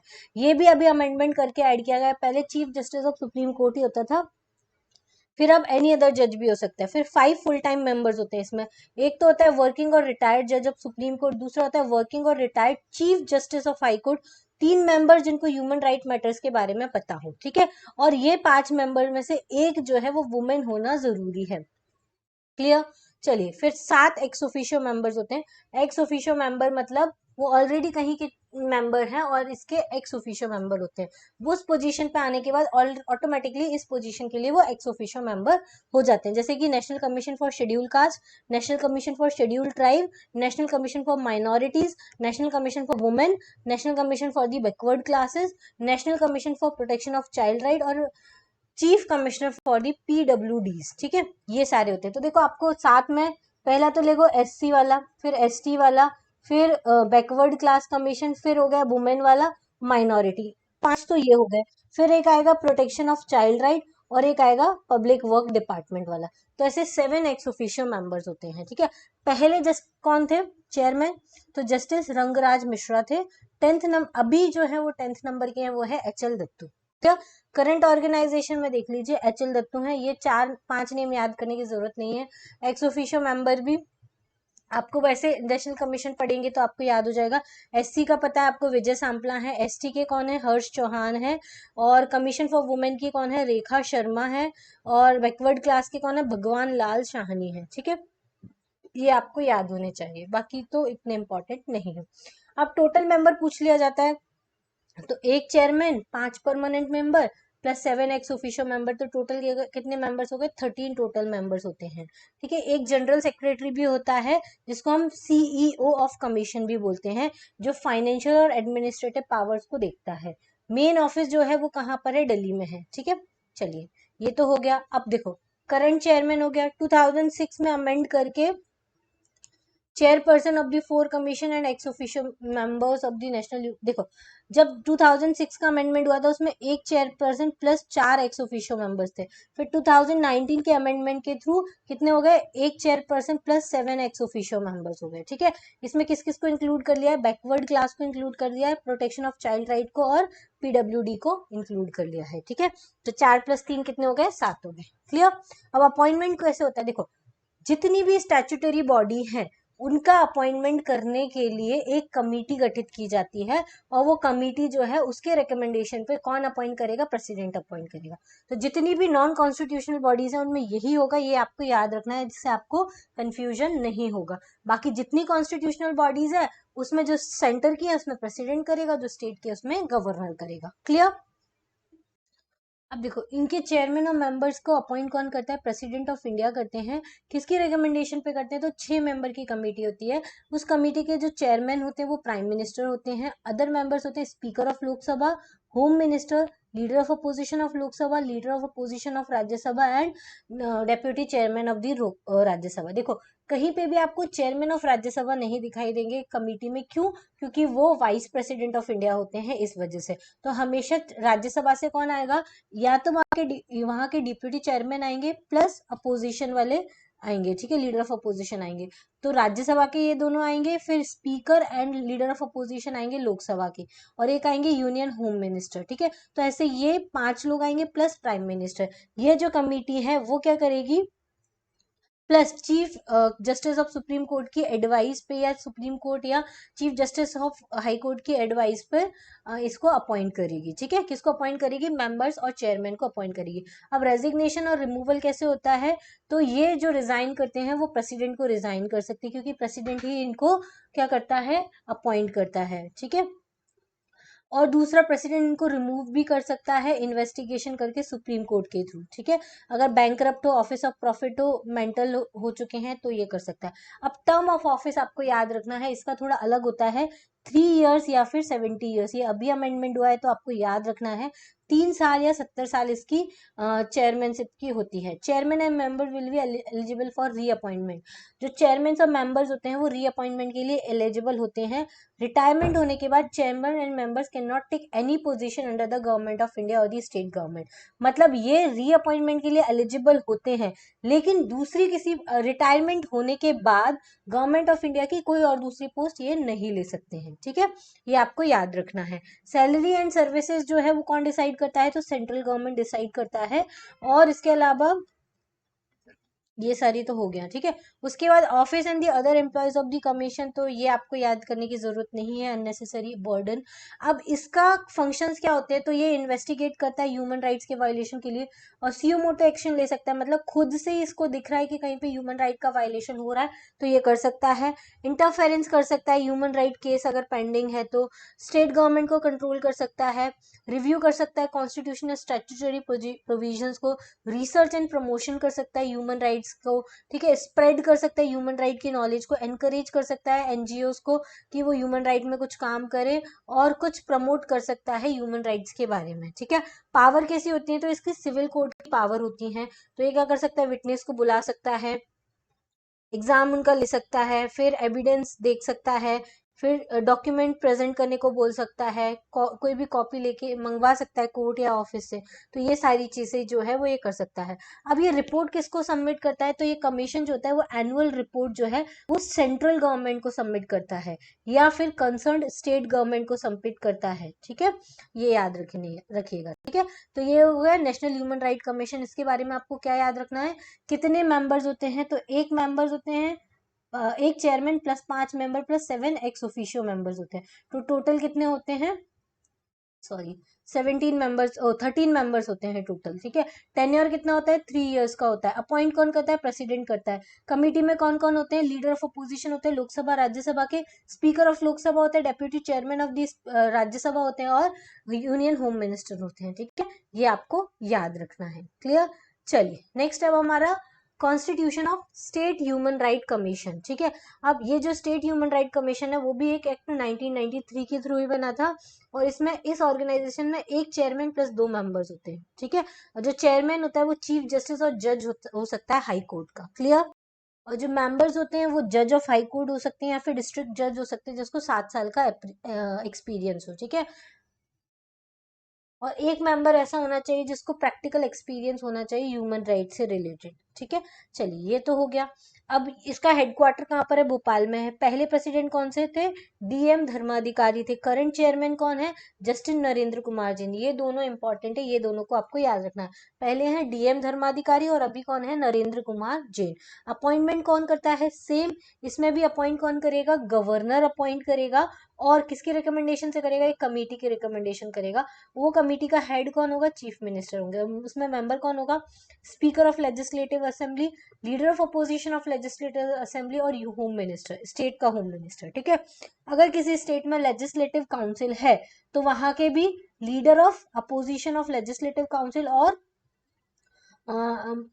लीडर ऑफ अपोजिशन और दूसरा जो chairman of the legislative council, ये दोनों होंगे। तो ऐसे करके टोटल 5 मेंबर हो जाएंगे। ठीक है, चलिए रिमूवल कौन कर सकता है, प्रेसिडेंट करता है। ये याद रखना है आपको, जितने भी स्टेट कमीशन है उसके अपॉइंटमेंट गवर्नर करेगा, लेकिन रिमूवल कौन कर सकते हैं, प्रेसिडेंट ही कर सकते हैं। ठीक है, चेयरमैन रिजाइन कर सकते हैं गवर्नर को, प्रेसिडेंट रिमूव कर सकते हैं उनको। ठीक है, ये याद रखना। टर्म ऑफ ऑफिस कितना होता है, सेम होता है, 3 इयर्स और 70 इयर्स होता है। चेयरमैन और मेंबर जो होते हैं वो रीअपॉइंटमेंट के लिए एलिजिबल होते हैं टिल 70 इयर्स, जब तक उनकी एज 70 साल की नहीं हो जाती तब तक वो रीअपॉइंट किए जा सकते हैं, लेकिन रिटायरमेंट के बाद वो कहीं और पोजीशन होल्ड नहीं कर सकते हैं। ठीक है, तो ये आपको याद रखना है। अब ये अपनी एनुअल और स्पेशल रिपोर्ट किसको देती है, स्टेट गवर्नमेंट को देती है। जो नेशनल वाली होती है वो सेंट्रल गवर्नमेंट को देती है, ये वाली जो होती है वो स्टेट गवर्नमेंट को देती है। सर्विस कंडीशन और सैलरी कौन डिसाइड करता है, तो स्टेट गवर्नमेंट डिसाइड करती है। ठीक है, चलो ठीक है, ये हो गया आपका state human right commission. Clear है इतना, फिर आएगा हमारा नेशनल कमीशन फॉर वुमेन। देखो हम लोग क्या करें, पहले नेशनल का पढ़ रहे हैं फिर स्टेट का पढ़ रहे हैं, इससे आपको ज्यादा कंफ्यूजन नहीं होगा, क्योंकि नेशनल और स्टेट में सिमिलर ही है, बस अपॉइंटमेंट की पोजीशन चेंज हो जाती है या फिर टेन्योर का टाइम थोड़ा बहुत डिफरेंस होता है, बाकी सेम रहेगा इस वजह से, और हम लोग साथ में डिस्कस करेंगे। अब national commission for women formation किसने किया था, सेंट्रल गवर्नमेंट ने किया था, national commission for women act 1990 के थ्रू। ये पूछा जा सकता है एनसीडब्ल्यू किस एक्ट के थ्रू फॉर्म किया गया था, तो 1990 के थ्रू फॉर्म किया गया था। और ये एक स्टैट्यूटरी बॉडी है जो under the central women and child development department के अंदर में काम करती है। और कब स्टैब्लिश की गई थी, 31 जनवरी 1992 को स्टैब्लिश की गई थी, 1992 में स्टैब्लिश की गई थी। इसका हेडक्वार्टर कहाँ है, न्यू दिल्ली में है। इस ऑर्गेनाइजेशन में कितने होते हैं टोटल, एक चेयरमैन होता है प्लस 5 मेंबर्स होते हैं। ठीक है, who is dedicated to the interest of the women, chairman कौन होता है, ऐसा इंसान जो वुमेन के इंटरेस्ट में काम करता है। करंट चेयरमैन कौन है, अभी रेखा शर्मा है। पहली चेयरमैन कौन थी, जयंती पटनायक थी। ठीक है, पहली चेयरमैन आपको याद रखना है जयंती पटनायक थी, और करंट चेयरमैन अभी कौन है, रेखा शर्मा है। क्लियर, चलो मेंबर कितने होते हैं, 5 होते हैं, at least one member from SC and ST. अब ये जब 5 मेंबर होते हैं उसमें से एक मेंबर एससी का होना चाहिए, एक मेंबर एसटी का होना चाहिए, बाकी रिमेनिंग 3 मेंबर्स कोई भी हो सकते हैं। ठीक है, ये तो हो गया। अब अपॉइंटमेंट कौन करता है, देखो क्वालिफिकेशन क्या होता है, एक्सपीरियंस इन द लॉ और legislation, trade union movement, administration, voluntary women's organisation, economic development, health, education और सोशल वेलफेयर, इन सबका इतना एक्सपीरियंस होना चाहिए। अपॉइंटमेंट कौन करता है, तो सेंट्रल गवर्नमेंट करती है। टेन्योर और कंडीशन कौन डिटरमाइन करता है, सेंट्रल गवर्नमेंट करती है, ठीक है। क्योंकि फिर उसके बाद मैक्सिमम टेन्योर कितना होता है, 3 इयर्स का होता है। रिजाइन किसको करते हैं, चेयरमैन और जो मेंबर्स होते हैं वो रिजाइन करते हैं, सेंट्रल गवर्नमेंट को करते हैं। रिमूवल कौन कर सकता है, सेंट्रल गवर्नमेंट ही कर सकता है। देखो ये जो बॉडी है नेशनल कमीशन फॉर वुमेन, वो सारी की सारी सेंट्रल गवर्नमेंट के अंदर आती है, तो सब कुछ उसका कौन करेगा, सेंट्रल गवर्नमेंट ही करेगी, इसमें प्रेसिडेंट का कोई रोल नहीं है। अब ये काम क्या करती है, वही सारे काम करेगी कि वुमेन के सेफ गार्ड को देखना, जो एग्जिस्टिंग लॉ है वो वुमेन के लिए है कि नहीं है, सारे लॉज बनाना राइट्स को प्रोटेक्ट करने के लिए, ये सारे काम करेगी, ठीक है। डोहरी बहुत सारे केसेस को इन्वेस्टिगेट करेगी, जैसे डोहरी प्रोविजन है, सती प्रैक्टिस है, हिंदू मैरिज एक्ट है, कंपलसरी रेजिग्नेशन ऑफ मैरिज है, ये सारी चीजें, ठीक है। चलो, अब इसके पावर कौन सी होती है, वही सिविल कोर्ट की पावर होती है, विटनेस को बुलाना या कहीं से भी डॉक्यूमेंट या कॉपी मंगवा सकती है, ये सारा इसके अंदर में आता है। अब ये किसके अंडर आती है, तो ये ministry of women and child welfare के अंडर में आएगी। Obviously national commission for women है तो वुमेन एंड चाइल्ड वेलफेयर के अंडर में ही आएगी, ये आपको याद रखना है, ठीक है। चलिए, अब आएगा हमारा स्टेट का वुमेन कमीशन, एमपी का वुमेन कमीशन, ठीक है। ये भी कब बनाया गया था, 23 मार्च 1998 को बनाया गया था, ठीक है। ये आपको याद रखना है, नेशनल कमीशन फॉर वुमेन अब आया था 1990 में, लेकिन बनाया गया था 1992 में। और स्टेट वुमेन कमीशन कब बनाया गया है, 1998 में, ठीक है। और ये एक्ट कब आया था, तो 1995 में आया था, क्लियर। अब इस हेडक्वार्टर कहाँ है, भोपाल में है। ऑर्गेनाइजेशन में कौन होता है, सिर्फ एक प्रेसिडेंट होते हैं। पहली जो चेयरमैन, जो अभी प्रेजेंट चेयरमैन है वो है मिसेस लता बानखेड़े। कौन है, Lata Bankhede, current chairman. The post is vacant, अच्छा ये पोस्ट अभी वैकेंट है जब, क्योंकि टर्म एंड हो गई है। Total 6 member, 5 non governmental members होते हैं, टोटल 6 मेंबर्स होते हैं इसमें। 1 government member, deputy chairman. Tenure, अच्छा इतना ये ऐसा, सिर्फ इसका ये याद रखो, इसका टेन्योर भी 3 इयर्स का होता है, ठीक है। अभी तक इसके जो चेयरमैन बने हुए हैं वो लता वानखेड़े हैं, ये तो आपको पता ही है, करंट प्रेजेंट में। इतना ही आपको याद रखना है, ज्यादा इसमें है नहीं। National commission for protection of child right, ठीक है। इसका फॉर्मेशन जो हुआ है वो भी एक्ट के थ्रू हुआ है, protection of child right act 2005, ठीक है। ये याद रखना 2005 के एक्ट के थ्रू हुआ है। अब ये कब बनाया गया था, तो 2 साल बाद बनाया जाता है हमारे यहाँ हर कमीशन। 2007 में बनाया गया, हेडक्वार्टर न्यू दिल्ली में। Definition of child, United nation convention के अकॉर्डिंग जो 0 से 18 ईयर्स ऑफ एज का हो वो चाइल्ड होता है। अब ऑर्गेनाइजेशन में कितना होता है, एक चेयरपर्सन और 6 मेंबर्स होते हैं। चेयरमैन जो होता है noted for doing excellent work for the welfare of the children, ठीक है। फर्स्ट चेयरमैन कौन थे इसका, शांता सिन्हा थे, ठीक है। कौन थी, शांता सिन्हा। करंट चेयरमैन कौन है, प्रियांक कानूनगो, ये आपको याद रखना है। पहली कौन थी, शांता सिन्हा थी, और अभी करंट में कौन है, प्रियांक कानूनगो है। मेंबर कितने हैं, 6 हैं, 6 मेंबर्स हैं। These will be have at least 2 women, मतलब कि जो 6 मेंबर्स हैं उसमें से एटलीस्ट 2 जो है वुमेन होनी चाहिए, 4 मैन हो सकते हैं, वो चलेगा, क्लियर। क्वालिफिकेशन क्या होनी चाहिए, तो वही education, child health, withdrawal of child labour, child psychology के बारे में ये सब पता होना चाहिए। अपॉइंटमेंट कौन करता है, इसका भी सेंट्रल गवर्नमेंट करता है, ठीक है। सेंट्रल गवर्नमेंट करता है, किसके रिकमेंडेशन से करता है, 3 मेंबर सिलेक्शन कमेटी होती है, इसके रिकमेंडेशन से करता है। उसमें कौन कौन होता है, 3 members of the committee of the minister in charge of the union ministry of women and child development। तो ये कमेटी जो होती है उसका पहले तो हेड होता है कौन, जो यूनियन मिनिस्टर होता है वुमेन एंड चाइल्ड डेवलपमेंट का वो, फिर लीडर ऑफ अपोजिशन होता है, फिर दूसरा होम मिनिस्टर होता है। ये 3 मेंबर्स मिलके क्या करते हैं, सेंट्रल गवर्नमेंट को सजेस्ट करते हैं और वो इनका अपॉइंटमेंट करती हैं, ठीक है। टेन्योर वही 3 इयर्स और 65 इयर्स होता है, मेंबर का टेन्योर 3 इयर्स और 60 इयर्स होता है, which ever is earlier. Resignation किसको देंगी, सेंट्रल गवर्नमेंट को देंगी। सेंट्रल सैलरी और अलाउंस कौन डिसाइड करेगा, सेंट्रल गवर्नमेंट करेगा। रिमूवल रिलेटेड प्रोविजंस, ठीक है, रिमूवल भी कौन करेगा, सेंट्रल गवर्नमेंट करेगा, ठीक है। क्योंकि ये देखो, जैसे कि नेशनल कमीशन फॉर वुमेन थी, वैसे ही national commission for protection of child right है, सब कुछ सेंट्रल गवर्नमेंट करेगी, इसमें भी सब कुछ सेंट्रल गवर्नमेंट करेगी, ठीक है। फंक्शंस एंड पावर में सब कुछ जो भी चाइल्ड से रिलेटेड जो भी काम कर सकते हैं वो सब ये लोग करेंगे। इंक्वायरी पावर्स क्या है इनकी, तो सिविल कोर्ट की पावर है, ठीक है, वही विटनेस को बुला सकते हैं, कॉपी मंगवा सकते हैं, ये सब।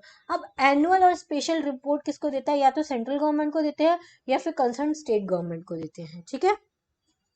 लेकिन ये जो रिपोर्ट देनी होती है इनको within 1 year from the date of receipt, तो 1 साल के अंदर आपको ये रिपोर्ट जो है वो सबमिट करनी होती है। अब आएगा एमपी का state child right protection commission. तो ये भी कब आया था, फॉर्मेशन हुआ था इसका भी 2007 में, हेडक्वार्टर भोपाल में। इसमें भी एक चेयरमैन प्लस 6 मेंबर होते हैं। चेयरपर्सन जो चाइल्ड वेलफेयर के लिए काम करता है, करंट में कौन है, डॉक्टर राघवेंद्र शर्मा। ठीक है, कौन है, डॉक्टर राघवेंद्र शर्मा। 6 मेंबर्स होते हैं पर करंट में 2 ही मेंबर है। क्वालिफिकेशन जैसे सेंट्रल कमीशन में होती है वैसे ही। अपॉइंटमेंट कौन करता है, यहाँ पे स्टेट गवर्नमेंट करता है, 3 मेंबर कमेटी के रिकमेंडेशन पे ही करता है। ठीक है, टर्म ऑफ ऑफिस 3 इयर्स और 65 और मेंबर का 3 इयर्स और 60 years, same as the central commission. ठीक है, रेजिग्नेशन किसको देते हैं, बस ये स्टेट गवर्नमेंट को देते हैं। क्लियर। चलिए, national commission for schedule caste. अब ये कब बना था, तो 19 फरवरी 2004 में बना था, अंडर 89 कॉन्स्टिट्यूशन अमेंडमेंट एक्ट 2003। देखो ये कॉन्स्टिट्यूशन अमेंडमेंट याद रखना है आपको, 89, जिसके थ्रू जो नेशनल कमीशन थी उसको 2 पार्ट में डिवाइड कर दिया था, national commission for SC, national commission for ST, separate किया था। कौन सी ईयर में किया था, 2003 में किया था, ये आपको याद रखना है। ठीक है, हेडक्वार्टर न्यू दिल्ली में है। कॉन्स्टिट्यूशनल बॉडी है क्योंकि ये आर्टिकल 338 इसका आर्टिकल कॉन्स्टिट्यूशन में मेंशन किया गया है। टोटल कितने मेंबर्स होते हैं, 5 मेंबर्स होते हैं, जिसमें एक चेयरमैन, एक वाइस चेयरमैन और प्लस 3 मेंबर्स होते हैं। ठीक है, करंट चेयरमैन कौन है, अभी विजय सांपला है, अभी ऊपर भी हमने देखा था। वाइस चेयरमैन कौन है, एल मुरुगन है। मेंबर्स कितने होते हैं, 3 होते हैं, जिसमें से एक जो होती है वो वुमेन होनी चाहिए। समझ में आया। पहले चेयरमैन कौन थे, सूरज भान थे, ये भी याद रखना है। फर्स्ट चेयरमैन कौन थे, सूरज भान थे। क्लियर। चलो, अपॉइंटमेंट कौन करता है, तो प्रेसिडेंट ऑफ इंडिया जो है वो इसका अपॉइंटमेंट करते हैं। टेन्योर कितना होता है, 3 इयर्स का होता है। वर्क क्या होता है, वही सब कुछ एससीज के वेलफेयर के लिए काम करना, इन्वेस्टिगेशन करना, रिसर्च करना, ये सारी चीजें। सिविल कोड की पावर होती है इनको भी। रिपोर्ट किसको देते हैं, ये प्रेसिडेंट को देते हैं, क्योंकि प्रेसिडेंट अपॉइंट करता है इसलिए रिपोर्ट भी प्रेसिडेंट को दी जाती है। ठीक है, और जो चेयरमैन होता है उसकी कैबिनेट मिनिस्टर की रैंक होती है, वाइस चेयरमैन की मिनिस्टर ऑफ स्टेट की रैंक होनी चाहिए। अब ये इसके बारे में थोड़ा सा इसकी हिस्ट्री दी है। क्या है कि ओरिजिनल कॉन्स्टिट्यूशन में आर्टिकल 338 सिर्फ अपॉइंटमेंट का प्रोविजन था कि प्रेसिडेंट जो है वो SC ST के लिए किसी को अपॉइंट कर सकता है। फिर 1978 में SC ST कमीशन को कॉन्स्टिट्यूट किया गया था, 1978 में किया गया था, जिसके पहले चेयरमैन थे भोला पासवान शास्त्री थे।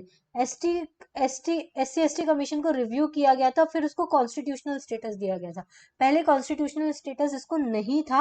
1990 में 65th कॉन्स्टिट्यूशन अमेंडमेंट एक्ट के थ्रू इसे कॉन्स्टिट्यूशनल स्टेटस दिया गया था और national commission for schedule caste and schedule tribe बनाई गई थी। देखो, जो मैंने बोला था ना कि national commission for schedule caste and schedule tribe एक ही थी, कौन से अमेंडमेंट एक्ट के थ्रू आई थी, 1990 में आई थी, 65th कॉन्स्टिट्यूशन अमेंडमेंट एक्ट के थ्रू। लेकिन क्या हुआ, बाद में समझ में आया हमारी गवर्नमेंट ऑफ इंडिया को, तो उन्होंने बोला कि SC अलग टाइप के लोग हैं, ST अलग टाइप के लोग हैं, तो 89th कॉन्स्टिट्यूशन अमेंडमेंट एक्ट के थ्रू 2003 में इनको अलग करके NC SC कर दिया गया और NC ST कर दिया गया। 2 कमीशन बना दिए गए और दोनों को कॉन्स्टिट्यूशनल स्टेटस दिया गया। कैसे दिया गया, इसको आर्टिकल 338 में रखा गया और इसको आर्टिकल 338A में रखा गया। ठीक है, तो ये सारा कुछ काम किया गया, ये पूरी हिस्ट्री है इसकी। क्लियर। अब आएंगे हम national commission for schedule tribe. ये भी कब बनी थी, सेम डे, मैंने बोला 89th कॉन्स्टिट्यूशन अमेंडमेंट एक्ट 2003 के थ्रू बनी थी, 19 फरवरी 2004 में। हेडक्वार्टर न्यू दिल्ली में है। ऑर्गेनाइजेशन में एक चेयरमैन, एक वाइस चेयरमैन और 3 मेंबर्स होते हैं। ठीक है, करंट चेयरमैन कौन है इसके, हर्ष चौहान है। SC वाले के किसके कौन थे, विजय सांपला। ठीक है, ये याद रखना है क्योंकि हमारा MP जो है वो SC और ST में काफी ज्यादा मतलब है पॉपुलेशन, इस वजह से।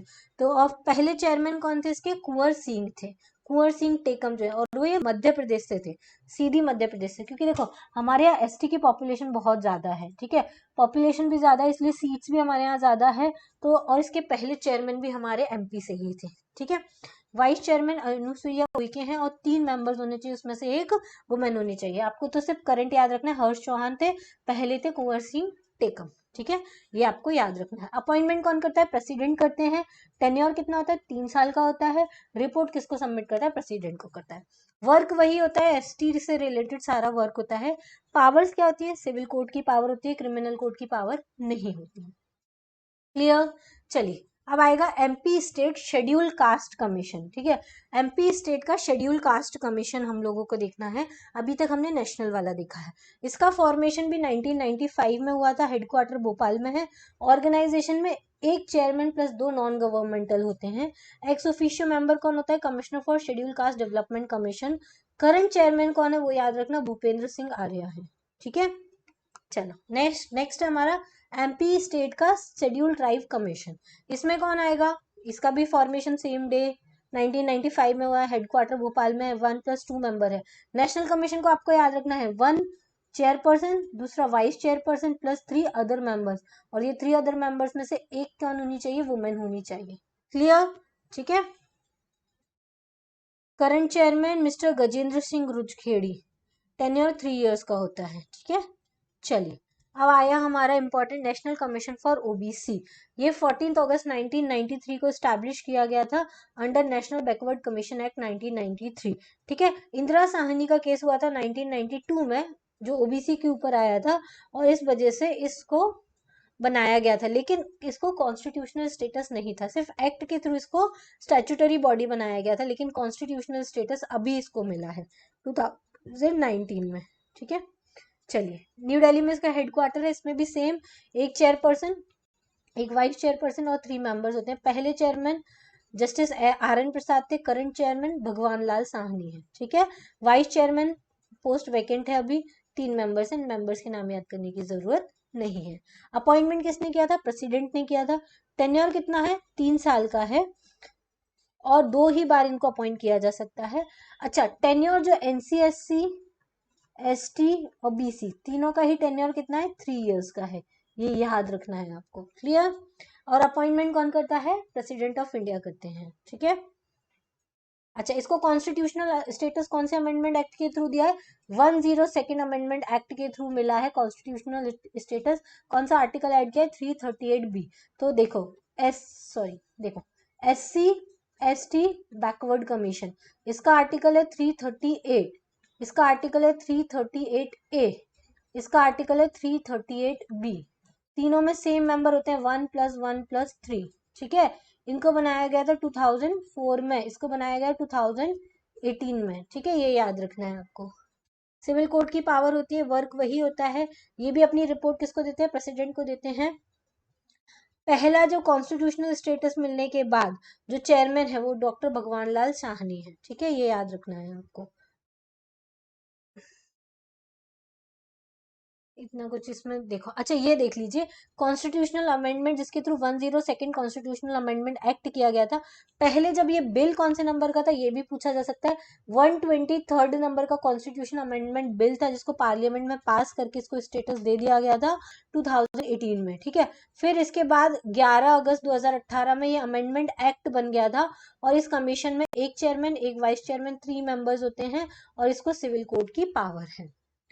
अच्छा, और जो Indira Sahni versus union of India case है, उसके थ्रू उन्होंने बोला था सुप्रीम कोर्ट ने कि सेंट्रल गवर्नमेंट को परमानेंट कमीशन बनानी है अदर बैकवर्ड क्लासेस के लिए।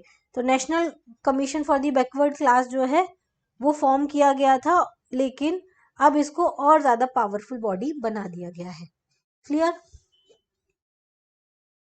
अब देखो 2 आर्टिकल याद है, 338B जो है वो national commission for backward class है, और 342A जो है उसमें जो प्रेसिडेंट है वो डिक्लेयर करेगा कि कौन कौन से ओबीसी लिस्ट में हम शामिल करेंगे। वो पावर नेशनल कमीशन को नहीं है। चलो, एमपी स्टेट का अदर बैकवर्ड क्लास कमीशन, ये भी 1995 में स्टैब्लिश किया गया था। हेडक्वार्टर भोपाल में है। 3 मेंबर्स होते हैं इंक्लूडिंग चेयरमैन। बसंत राव उइके इसके पहले चेयरमैन थे, और करंट चेयरमैन है मिस्टर राधेलाल बघेल। इसका भी टेन्योर 3 इयर्स का होता है, बाकी सारी चीजें सेम टू सेम है। क्लियर? चलिए नेक्स्ट हम देखते हैं सेंट्रल इंफॉर्मेशन कमीशन। ये काफी इंपॉर्टेंट है।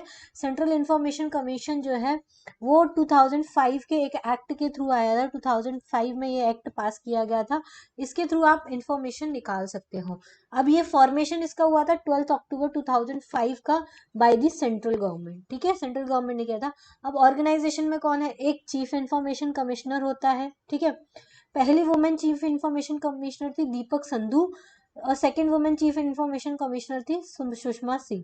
करंट चीफ इंफॉर्मेशन कमिश्नर है यशवर्धन कुमार सिन्हा, ये याद रखना, ठीक है। देखो other information commissioner not more than 10 से ज्यादा नहीं होना चाहिए। तो मतलब क्या हुआ, इसमें एक चेयरमैन होता है और मेंबर होते हैं लेस देन 10, ठीक है, 10 से ज्यादा नहीं होने चाहिए। अब इसके पहले जो थे वो वजायद हबीबुल्ला थे, और पहली जो वुमेन हमने देखी थी दीपक संधू थी, ये रही दीपक संधू, दूसरी सुषमा सिंह थी, और अभी प्रेजेंट में कौन है, यशवर्धन कुमार सिन्हा है, ठीक है। करंट अदर इंफॉर्मेशन कमिश्नर कौन कौन से हैं, तो वो याद रखने की जरूरत नहीं है। अपॉइंटमेंट कौन करता है, प्रेसिडेंट करते हैं।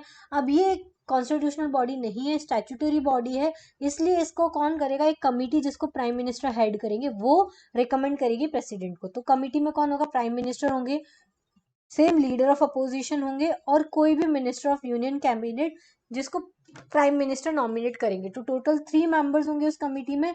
एक तो हमारे पीएम होंगे, दूसरे होंगे हमारे leader of opposition of Lok Sabha, and तीसरे होंगे कोई भी कैबिनेट मिनिस्टर, ठीक है। ये 3 मेंबर्स की कमेटी जो है वो प्रेसिडेंट को रिकमेंड करेगी कि सीआईसी या चीफ इंफॉर्मेशन कमिश्नर किसको बनाना है, ठीक है। अब इनका टेन्योर जो होता है वो सेंट्रल गवर्नमेंट प्रिस्क्राइब करती है, उसके अकॉर्डिंग होता है। मैक्सिमम एज 65 ईयर्स होनी चाहिए। रेजिग्नेशन किसको देंगे, प्रेसिडेंट को देंगे। सैलरी एंड अलाउंस कौन डिटरमाइन करेगा, सेंट्रल गवर्नमेंट डिटरमाइन करेगी।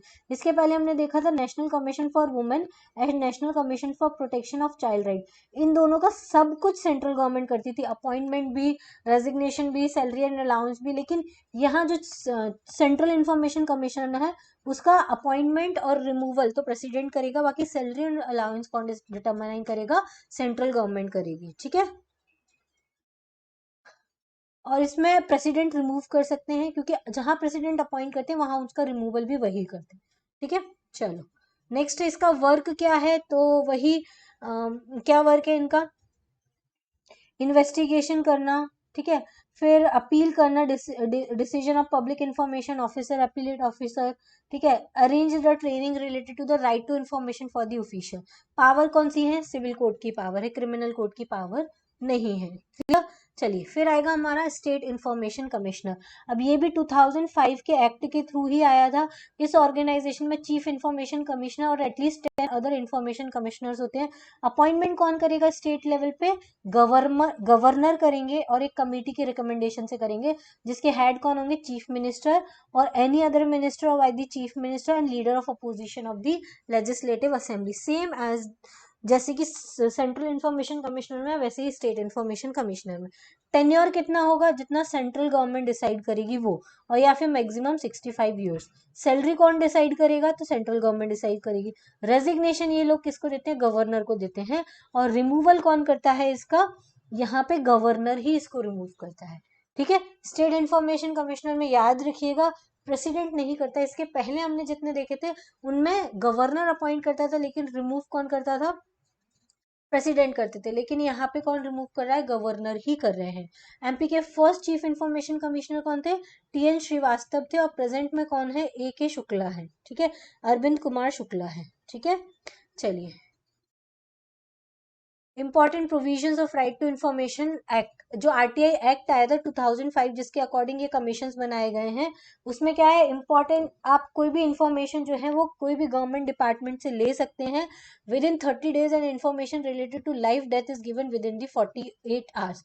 जो गवर्नमेंट डिपार्टमेंट है उसको 30 डेज के अंदर इन्फॉर्मेशन प्रोवाइड करनी पड़ेगी। अगर लाइफ और डेथ का सवाल है तो 48 आवर्स में करनी पड़ेगी। अब अगर टाइमली इंफॉर्मेशन नहीं देते हैं तो 250 रुपए पर डे की पेनल्टी से लेके 25,000 रुपए तक की पेनल्टी हो सकती है। क्लियर। चलिए नेक्स्ट इंपॉर्टेंट है सेंट्रल विजिलेंस कमीशन। कौन सा है, सेंट्रल विजिलेंस कमीशन। देखिए वीडियो काफी लंबा हो जाएगा क्योंकि हम सारे कमीशन इसमें डिस्कस करेंगे, लेकिन 1.5 आवर से ज्यादा लंबा वीडियो नहीं होगा, क्योंकि हमको अगर सारी इन्फॉर्मेशन कवर करनी है तो वीडियो थोड़ा लंबा होगा, ये भी जरूरी है, और कोई इन्फॉर्मेशन हमारी छूटे ना ये भी हम ध्यान रखेंगे। इस वजह से प्लीज थोड़ा पेशेंस रखिए और वीडियो को एंड तक देखिएगा। एंड में आपको एक और बहुत इंपॉर्टेंट पॉइंट्स इसमें देखने को मिलेंगे जो आपके एग्जाम के लिए काफी हेल्पफुल रहेंगे। ठीक है, चलिए नेक्स्ट इंपॉर्टेंट देखते हैं हम सेंट्रल विजिलेंस कमीशन के बारे में। इसका एस्टैब्लिशमेंट किया गया था 1964 में। किसकी रिकमेंडेशन से? तो संथानन कमेटी के रिकमेंडेशन से किया गया था। ठीक है, और किसने बनाया इसको? सेंट्रल गवर्नमेंट ने बनाया है एग्जीक्यूटिव प्रपोजल के थ्रू। हेडक्वार्टर न्यू दिल्ली में है। ये 3 टायर बॉडी है, इतना याद रखने की जरूरत नहीं है। स्ट्रक्चर में क्या होता है? एक तो चीफ विजिलेंस कमिश्नर होता है। करंट चीफ विजिलेंस कमिश्नर कौन है? संजय कोठारी हैं। अदर विजिलेंस कमिश्नर कितने? 2 होते हैं। तो टोटल कितने मेंबर्स हो गए?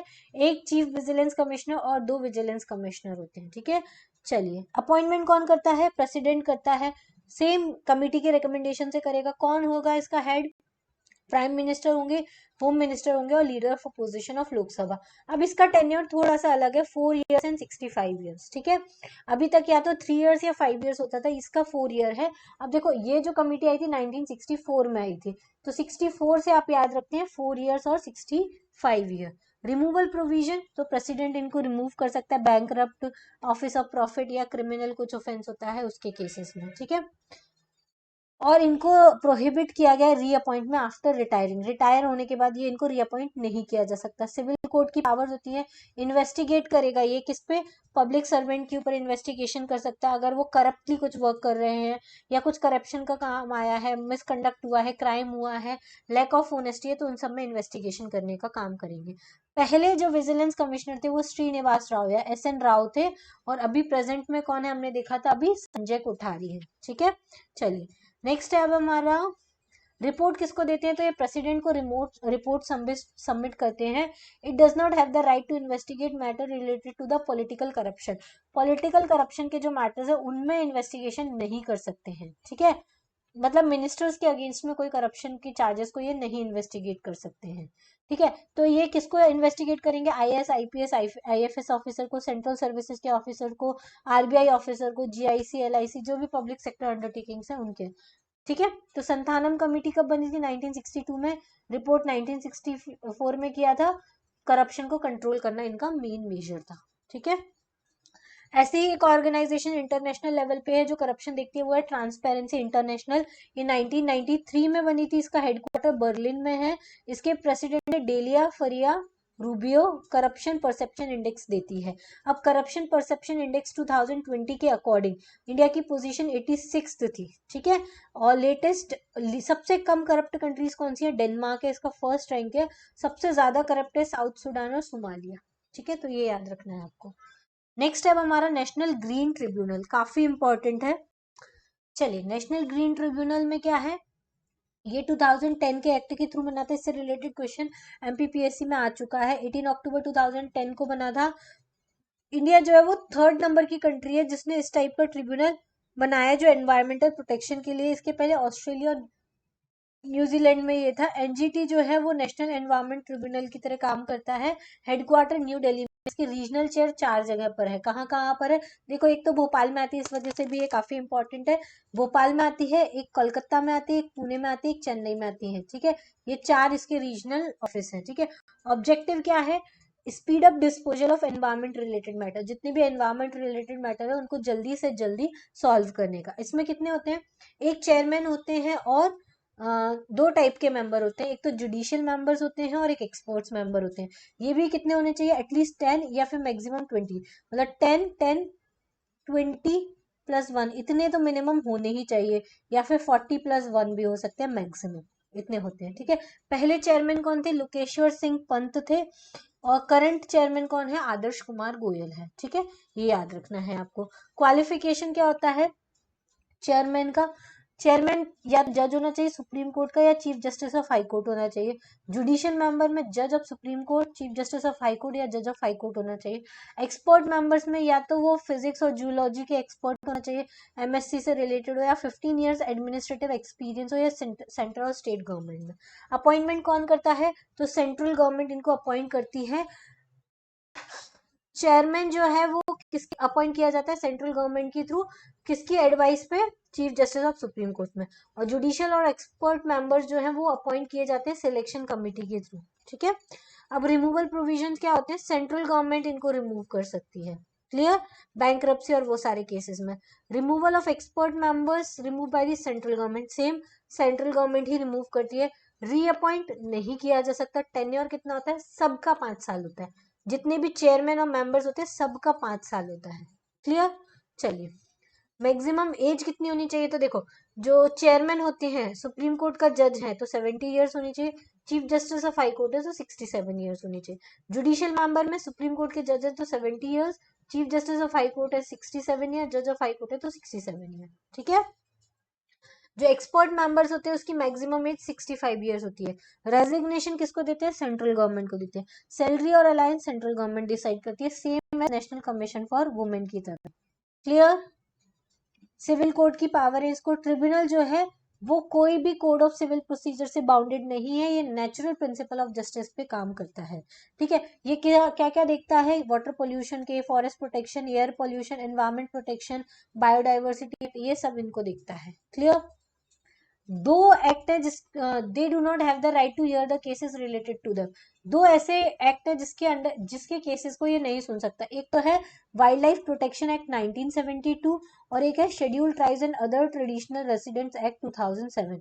ये जो दो एक्ट हैं इसके एक्ट केस को ये नहीं सुन सकता है। ठीक है, penalty for violation of order of the tribunal, अगर कोई जो भी ऑर्डर दिया है ट्रिब्यूनल ने उसको वायलेट करता है तो 3 इयर्स का इम्प्रिजनमेंट या 10 करोड़ की पेनल्टी हो सकती है।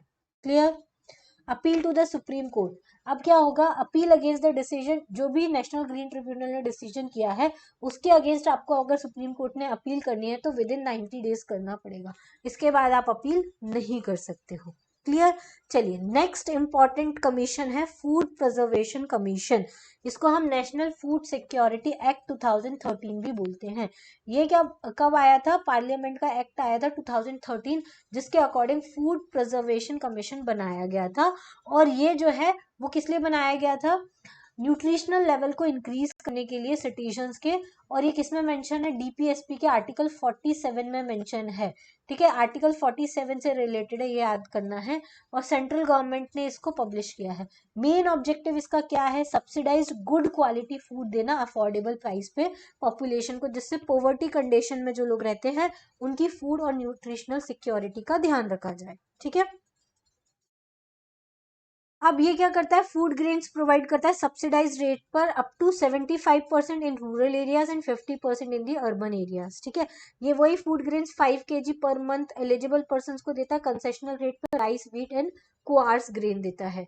और state food commission and grievance redressal system जो है वो डिस्ट्रिक्ट लेवल पे भी बनाए जा सकते हैं, जिसको मॉनिटरिंग और इम्प्लीमेंटेशन अच्छे से किया जा सके इस एक्ट का। ठीक है, फूड कंजर्वेशन कमीशन या स्टेट फूड कमीशन भी बनाया जा सकता है। अब इस ऑर्गेनाइजेशन में कितने लोग होते हैं, तो एक चेयरपर्सन होता है प्लस 5 अदर मेंबर्स होते हैं। क्लियर, चलिए क्वालिफिकेशन क्या होती है, कोई भी पब्लिक सर्वेंट जिसको policy making, civil supply, nutritional health, food security का नॉलेज हो, या कोई ऐसा फेमस पर्सन जो जिसके पास काफी नॉलेज हो agriculture, human rights, social service से रिलेटेड, तो वो बनना। अपॉइंटमेंट कौन करता है, तो अपॉइंटमेंट किया जाता है स्टेट गवर्नमेंट के थ्रू। ठीक है, टेन्योर कितना होता है, 5 ईयर्स या 65 ईयर। रिमूव कौन करता है, तो स्टेट गवर्नमेंट ही रिमूव कर सकती है। ठीक है, डिटर्मिनेशन ऑफ सैलरीज तो स्टेट गवर्नमेंट ही डिसाइड करती है। फंक्शंस क्या होता है, वही food distribution, food security, food distribution system को इम्प्रूव करना। एनुअल रिपोर्ट किसको सबमिट करते हैं, तो स्टेट गवर्नमेंट को ही सबमिट करते हैं। ज्वाइंट स्टेट फूड कमीशन भी बनाया जा सकता है। ठीक है, चलिए इसमें और ज्यादा देखो, एमपी में स्टेट फूड कमीशन 2017 में बनाया गया है, हेडक्वार्टर भोपाल में है, राज किशोरी सवई जो है वो इसके चेयरमैन है। सिर्फ इतना ही आपको याद रखना है, इससे ज्यादा पढ़ने की जरूरत नहीं है। नेक्स्ट इंपॉर्टेंट कमीशन है हमारा फाइनेंस कमीशन। चलिए फाइनेंस कमीशन ये कौन से आर्टिकल में आता है, ये कॉन्स्टिट्यूशनल बॉडी है क्योंकि इसका आर्टिकल है 280। कौन से आर्टिकल में आती है, 280 नंबर के आर्टिकल में आती है। फाइनेंस कमीशन को प्रेसिडेंट कॉन्स्टिट्यूट करता है after 2 years of enactment of the, अच्छा फाइनेंस कमीशन को प्रेसिडेंट ऑफ इंडिया ने किया था जब कॉन्स्टिट्यूशन बन गया था उसके 2 साल बाद। और ये अब कब होता है, हर 5 साल में इसको अपॉइंट किया जाता है। टोटल कितने मेंबर्स होते हैं, 5 होते हैं, एक चेयरमैन प्लस 4 मेंबर्स होते हैं। कौन अपॉइंट करता है, प्रेसिडेंट ऑफ इंडिया अपॉइंट करते हैं। क्वालिफिकेशन कौन डिटरमाइन करता है, पार्लियामेंट डिटरमाइन करता है।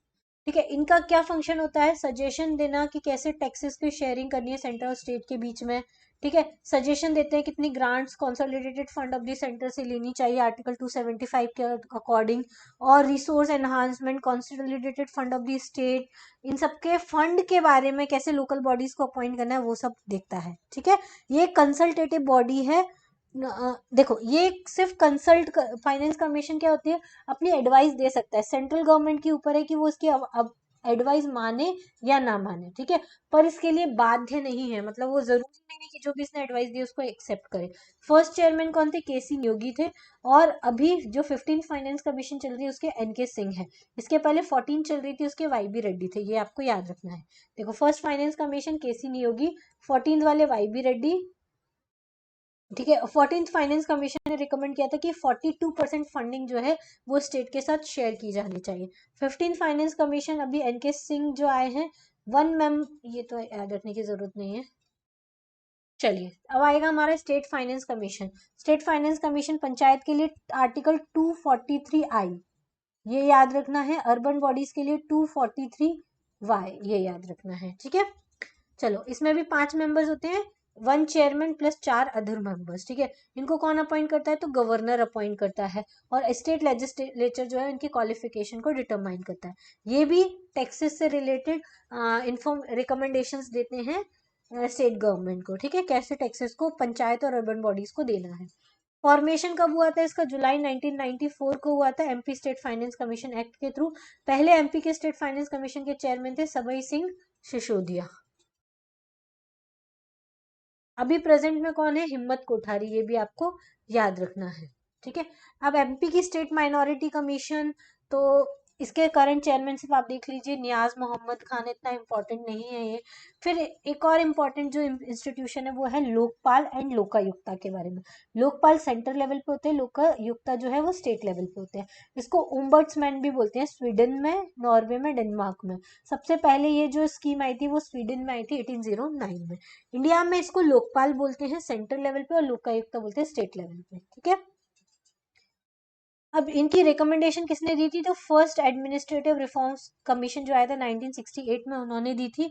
बहुत बार इसके बिल आए, पास नहीं हुए, लेकिन पहला जो बिल पास हुआ वो जब अन्ना हजारे का मूवमेंट हुआ उसके बाद पास हुआ, 2014 में इसको पास किया गया।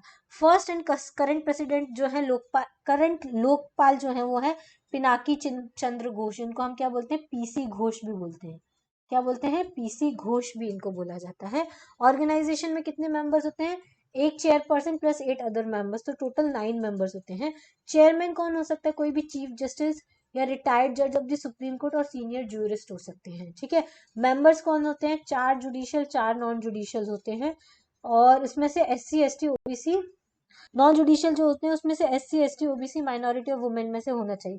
कौन अपॉइंट करता है, तो प्रेसिडेंट अपॉइंट करता है कमेटी की रिकमेंडेशन में, जिसके हेड कौन होते हैं, प्राइम मिनिस्टर होते हैं। कमेटी में कौन होगा, वही speaker of Lok Sabha, leader of opposition और chief justice of the supreme court. ठीक है, obligation to complain within the 7 years. Tenure कितना है, 5 ईयर्स और 70 ईयर्स, ये याद रखना है। रिमूव कौन कर सकता है, प्रेसिडेंट कर सकते हैं। ये क्या करते हैं, इन्वेस्टिगेशन करते हैं, पॉलिटिकल या एडमिनिस्ट्रेटिव करप्शन हुआ होता है वहां पे। ठीक है, अब इसके अंडर परव्यू में कौन आता है लोकपाल के इन्वेस्टिगेशन में, तो प्राइम मिनिस्टर और बाकी सारे मिनिस्टर्स आते हैं, या कोई भी एम्प्लॉय जो सेंट्रल गवर्नमेंट के अंदर आता है, ग्रुप ABCD में, मेंबर ऑफ पार्लियामेंट और लोक सेवक, ये सब इसके परव्यू में आते हैं। अब कौन इसके परव्यू में नहीं आते हैं, तो प्रेसिडेंट, वाइस प्रेसिडेंट और स्पीकर ऑफ लोकसभा, स्पेशली याद रखना, स्पीकर ऑफ लोकसभा इसके परव्यू में नहीं आता है। चीफ जस्टिस या सुप्रीम कोर्ट के जजेस भी इसके अंदर में नहीं आते हैं। प्रेजेंट में, करंट में क्या है, पिनाकी चंद्र घोष इसके फर्स्ट चेयरमैन है। और इसमें देखो 4 judicial 4 non judicial member, 4 judicial 4 non judicial member हैं। ठीक है, चलिए लोकायुक्ता 4 स्टेट में है। पहला स्टेट जिसने पास किया था उड़ीसा है। MP में लोकायुक्ता कब आया था, तो 1982 में आ गया था। MP Lokayukta was form on the recommendation of the Narasimha Dikshit commission के अकॉर्डिंग। MP के फर्स्ट लोकायुक्ता आपको याद रखना है, देखो PV दीक्षित थे, कौन थे, PV दीक्षित। अभी कौन है, नरेश कुमार गुप्ता है, ये भी आपको याद रखना है। ठीक है, अब इनका रिकमेंडेशन लोकायुक्ता कौन करता है? सेम गवर्नर करेगा एक कमिटी के द्वारा, जिसके हेड होंगे chief minister, leader of opposition और chief justice of the high court. Clear? Qualification क्या होता है चीफ जस्टिस और अदर जज of the high court? 5 year और 65 ईयर टेन्योर होता है। रेजिग्नेशन गवर्नर को देगा, रिमूवल भी कौन करेगा? गवर्नर करेगा, रिपोर्ट भी गवर्नर को सबमिट करेगा। कौन कौन इसके अंडर में आता है? तो same chief minister, other minister, सारे चीफ सेक्रेटरी, एमएलए और वाइस चांसलर इसके अंडर में आते हैं। ठीक है? आउटसाइड में कौन है? तो गवर्नर और chief justice of the high court और ये अदर जजेस एंड स्पीकर। ठीक है? चलो नेक्स्ट इंपॉर्टेंट है अब हमारी CBI, central bureau of investigation. अब बहुत छोटी छोटी सी बची है, ज्यादा जो सारी इंपॉर्टेंट थी वो अभी तक पूरी खत्म हो चुकी है। अब सिर्फ 2-2 4-4 लाइन की है, वो आपको देखनी है। सीबीआई का एस्टेब्लिशमेंट 1963 में हुआ था। ये मॉडिफाई फॉर्म है स्पेशल पुलिस ऑर्गेनाइजेशन का, और इसके चेयरमैन को ही हम डायरेक्टर बोलते हैं। पहले डायरेक्टर थे डीपी कोहली, करंट कौन है? प्रवीण सिन्हा। ये इतना याद रखना है, टेन्योर 2 साल का होता है। ये जो करप्शन रिलेटेड या स्पेशल कोई स्कैम हुआ है, क्रिमिनल केस हुआ है, उसके लिए किया जाता है। ठीक है? इतना ही आपको पता होना चाहिए। फिर नेक्स्ट आता है हमारा नेशनल इन्वेस्टिगेशन एजेंसी, एनआईए। इसका एस्टैब्लिशमेंट 2009 में हुआ था, after the terrorist attack on Mumbai. Mumbai के ऊपर जो टेररिस्ट अटैक हुआ था उसके बाद इसको किया गया था। ठीक है? ये टेररिस्ट एक्टिविटीज को कंट्रोल करने के लिए बनाया गया था। जो भी क्राइम होती हैं वो सब उसके ऊपर करता है। ठीक है? ये सारा इंपॉर्टेंट था। फिर नेशनल नारकोटिक्स कंट्रोल ब्यूरो, ये 1988 में आया था, न्यू दिल्ली में है। इसके राकेश अस्थाना जो है वो करंट डायरेक्टर जनरल है। इसका मोटिव क्या है? तो वही मेन फंक्शन है कि नारकोटिक्स कंट्रोल करना, ड्रग ट्रैफिकिंग को रोकना, फिर इंडियन बॉर्डर्स पे फॉरेन स्मगलिंग को रोकना, ये सारे इसके काम होते हैं। ठीक है? चलिए नेक्स्ट है हमारा try telecom regulatory authority of India. ये भी 1997 में आया था, न्यू दिल्ली में इसका डिपार्टमेंट है। ये टेलीकम्युनिकेशन से रिलेटेड काम करता है। फिर आएगा हमारा नेक्स्ट है लास्ट, एनफोर्समेंट डायरेक्टरेट। तो 1 मई 1956 को ये स्टैब्लिश किया गया था। एक नॉन कॉन्स्टिट्यूशनल बॉडी है, हेडक्वार्टर न्यू दिल्ली में है। ठीक है? और इससे ज्यादा इसमें कुछ नहीं है।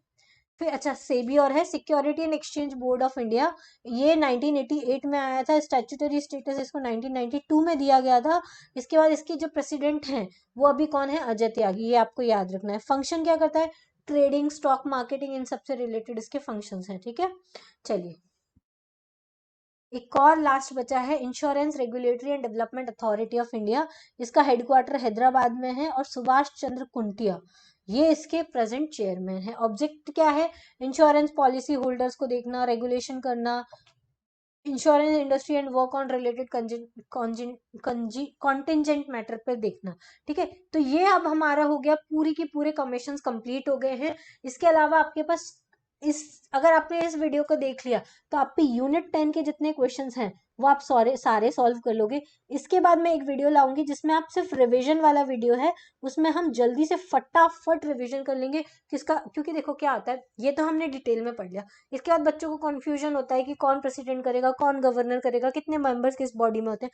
तो उसका पूरा एक चार्ट बना के मैं वीडियो लेकर आऊंगी, तो वो आप देख सकते हैं। इसके अलावा यूनिट 10 पर्टिकुलर यूनिट 10 के जो एमसीक्यूज हैं हम वो भी सॉल्व करेंगे। इससे आपकी यूनिट 10 जो है वो कंप्लीट हो जाएगी। ठीक है? तो यूनिट 10 को प्रिपेयर करना है। अगर अभी तक आपने प्रिपेयर नहीं किया तो ये वीडियो आपके लिए बहुत हेल्पफुल होने वाला है। अगर आपको ये लेक्चर पसंद आए तो प्लीज प्लीज प्लीज इस वीडियो को लाइक कीजिए, चैनल को सब्सक्राइब कीजिए और अपने फ्रेंड्स के साथ शेयर कीजिए ज्यादा से ज्यादा। ठीक है? चलिए आज के लिए इतना ही। Thank you, thanks for watching, have a nice day. बहुत अच्छे से पढ़ाई कीजिएगा, मन लगा के पढ़ाई कीजिएगा। 6 से 7 दिन बचे, लेकिन 6 से 7 दिन भी बहुत होते हैं अगर आप अच्छे से पढ़ाई करेंगे। अभी भी आपके पास बहुत टाइम है, आप अच्छे से पढ़ाई कर सकते हैं। और इस पीडीएफ का लिंक मैं आपको कमेंट बॉक्स में दे दूंगी और डिस्क्रिप्शन बॉक्स में दे दूंगी, वहां से आप डाउनलोड कर सकते हैं। ये सिविल जॉब्स करके कोई अकेडमी है, उसकी पीडीएफ है। क्लियर? चलिए।